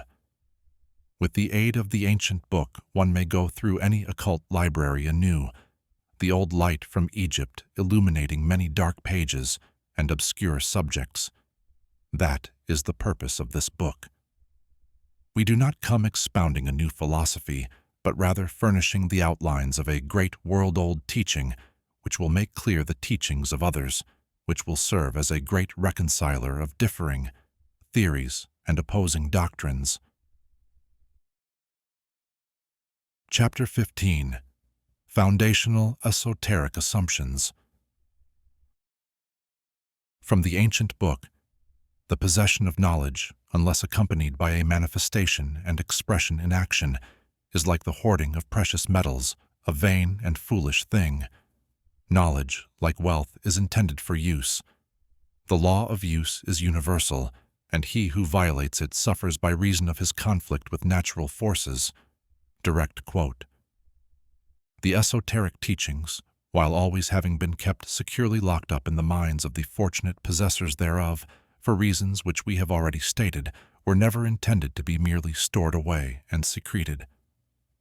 The law of use is dwelt upon in the teachings, as you may see by reference to the above quotation from the ancient book, which states it forcibly. Knowledge without use and expression is a vain thing, bringing no good to its possessor or to the race.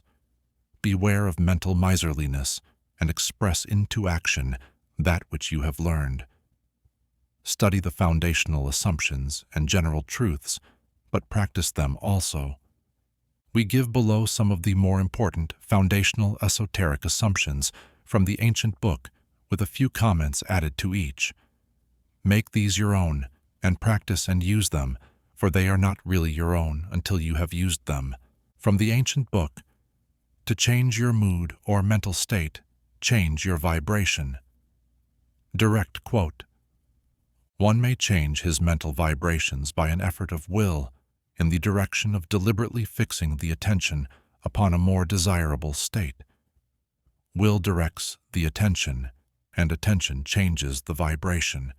Cultivate the art of attention by means of the will, and you have solved the secret of the mastery of moods and mental states.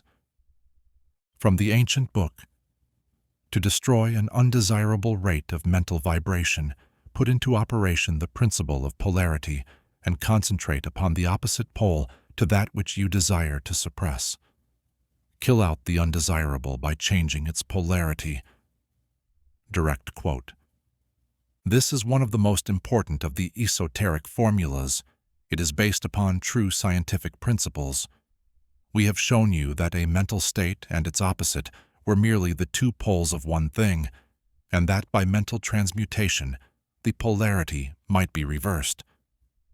This principle is known to modern psychologists, who apply it to the breaking up of undesirable habits by bidding their students concentrate upon the opposite quality. If you are possessed of fear, do not waste time trying to kill out fear, but instead cultivate the quality of courage, and the fear will disappear. Some writers have expressed this idea most forcibly by using the illustration of the darkroom. You do not have to shovel out or sweep out the darkness, but by merely opening the shutters and letting in the light, the darkness has disappeared. To kill out a negative quality, concentrate upon the positive pole of that same quality, and the vibrations will gradually change from negative to positive, until finally you will become polarized on the positive pole instead of the negative. The reverse is also true, as many have found out to their sorrow when they have allowed themselves to vibrate too constantly on the negative pole of things. By changing your polarity, you may master your moods, change your mental states, remake your disposition, and build up character.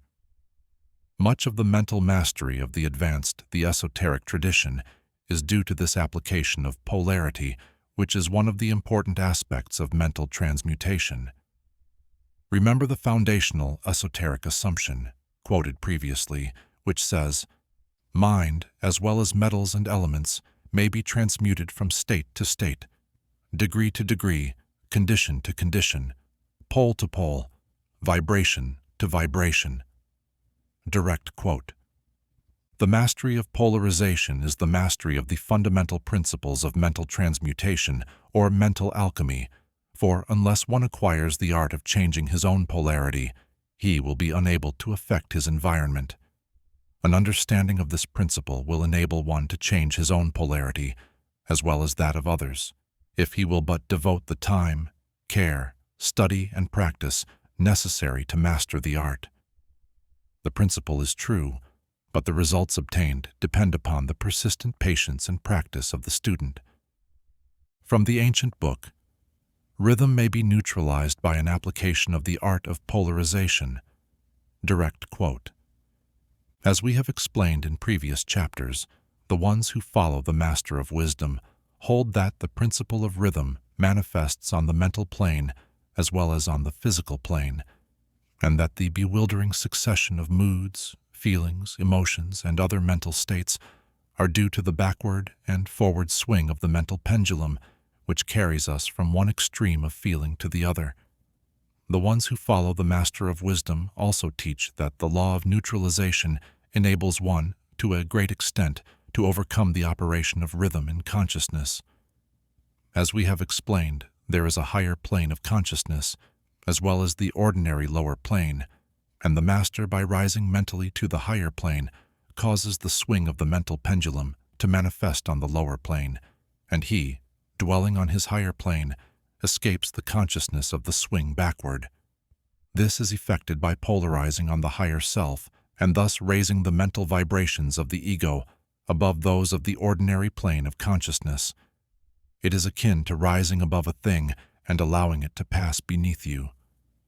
The advanced esoterica student polarizes himself at the positive pole of his being, the I am pole, rather than the pole of personality, and by refusing and denying the operation of rhythm, raises himself above its plane of consciousness, and standing firm in his statement of being, he allows the pendulum to swing back on the lower plane without changing his polarity. This is accomplished by all individuals who have attained any degree of self-mastery, whether they understand the law or not. Such persons simply refuse to allow themselves to be swung back by the pendulum of mood and emotion, and by steadfastly affirming the superiority, they remain polarized on the positive pole. The master, of course, attains a far greater degree of proficiency, because he understands the law which he is overcoming by a higher law, and by the use of his will, he attains a degree of poise and mental steadfastness almost impossible of belief on the part of those who allow themselves to be swung backward and forward by the mental pendulum of moods and feelings. Remember always, however, that you do not really destroy the principle of rhythm, for that is indestructible. You simply overcome one law by counterbalancing it with another and thus maintain an equilibrium. The laws of balance and counterbalance are in operation on the mental as well as on the physical planes, and an understanding of these laws enables one to seem to overthrow laws, whereas he is merely exerting a counterbalance. From the ancient book, nothing escapes the principle of cause and effect, but there are many planes of causation, and one may use the laws of the higher to overcome the laws of the lower. Direct quote. By an understanding of the practice of polarization, the ones who follow the Master of Wisdom rise to a higher plane of causation, and thus counterbalance the laws of the lower planes of causation. By rising above the plane of ordinary causes, they become themselves, in a degree, causes instead of being merely caused. By being able to master their own moods and feelings, and by being able to neutralize rhythm, as we have already explained, they are able to escape a great part of the operations of cause and effect on the ordinary plane. The masses of people are carried along, obedient to their environment, the wills and desires of others stronger than themselves, the effects of inherited tendencies, the suggestions of those about them, and other outward causes which tend to move them about on the chessboard of life like mere pawns. By rising above these influencing causes, the advanced ones who follow the Master of Wisdom seek a higher plane of mental action, and by dominating their moods, emotions, impulses, and feelings, they create for themselves new characters, qualities, and powers by which they overcome their ordinary environment and thus become practically players instead of mere pawns. Such people help to play the game of life understandingly, instead of being moved about this way and that way by stronger influences and powers and wills. They use the principle of cause and effect instead of being used by it. Of course, even the highest are subject to the principle as it manifests on the higher planes, but on the lower planes of activity, they are masters instead of slaves. As the ancient book says, from the ancient book, the wise ones serve on the higher, but rule on the lower. They obey the laws coming from above them, but on their own plane, and those below them, they rule and give orders. And yet, in so doing, they form a part of the principle, instead of opposing it. The wise man falls in with the law, and by understanding its movements, he operates it instead of being its blind slave. Just as does the skilled swimmer turn this way and that way, going and coming as he will, instead of being as the log which is carried here and there, so is the wise man as compared to the ordinary man. And yet both swimmer and log, wise man and fool, are subject to law. He who understands this is well on the road to mastery. Direct quote. In conclusion, let us again call your attention to the foundational esoteric assumption. True esoteric transmutation is a mental art. Direct quote. In the above foundational assumption, the ones who follow the Master of Wisdom teach that the great work of influencing one's environment is accomplished by mental power. The universe being wholly mental, it follows that it may be ruled only by mentality. And in this truth is to be found an explanation of all the phenomena and manifestations of the various mental powers which are attracting so much attention and study in these earlier years of the 20th century. Back of and under the teachings of the various cults and schools remains ever constant the principle of the mental substance of the universe.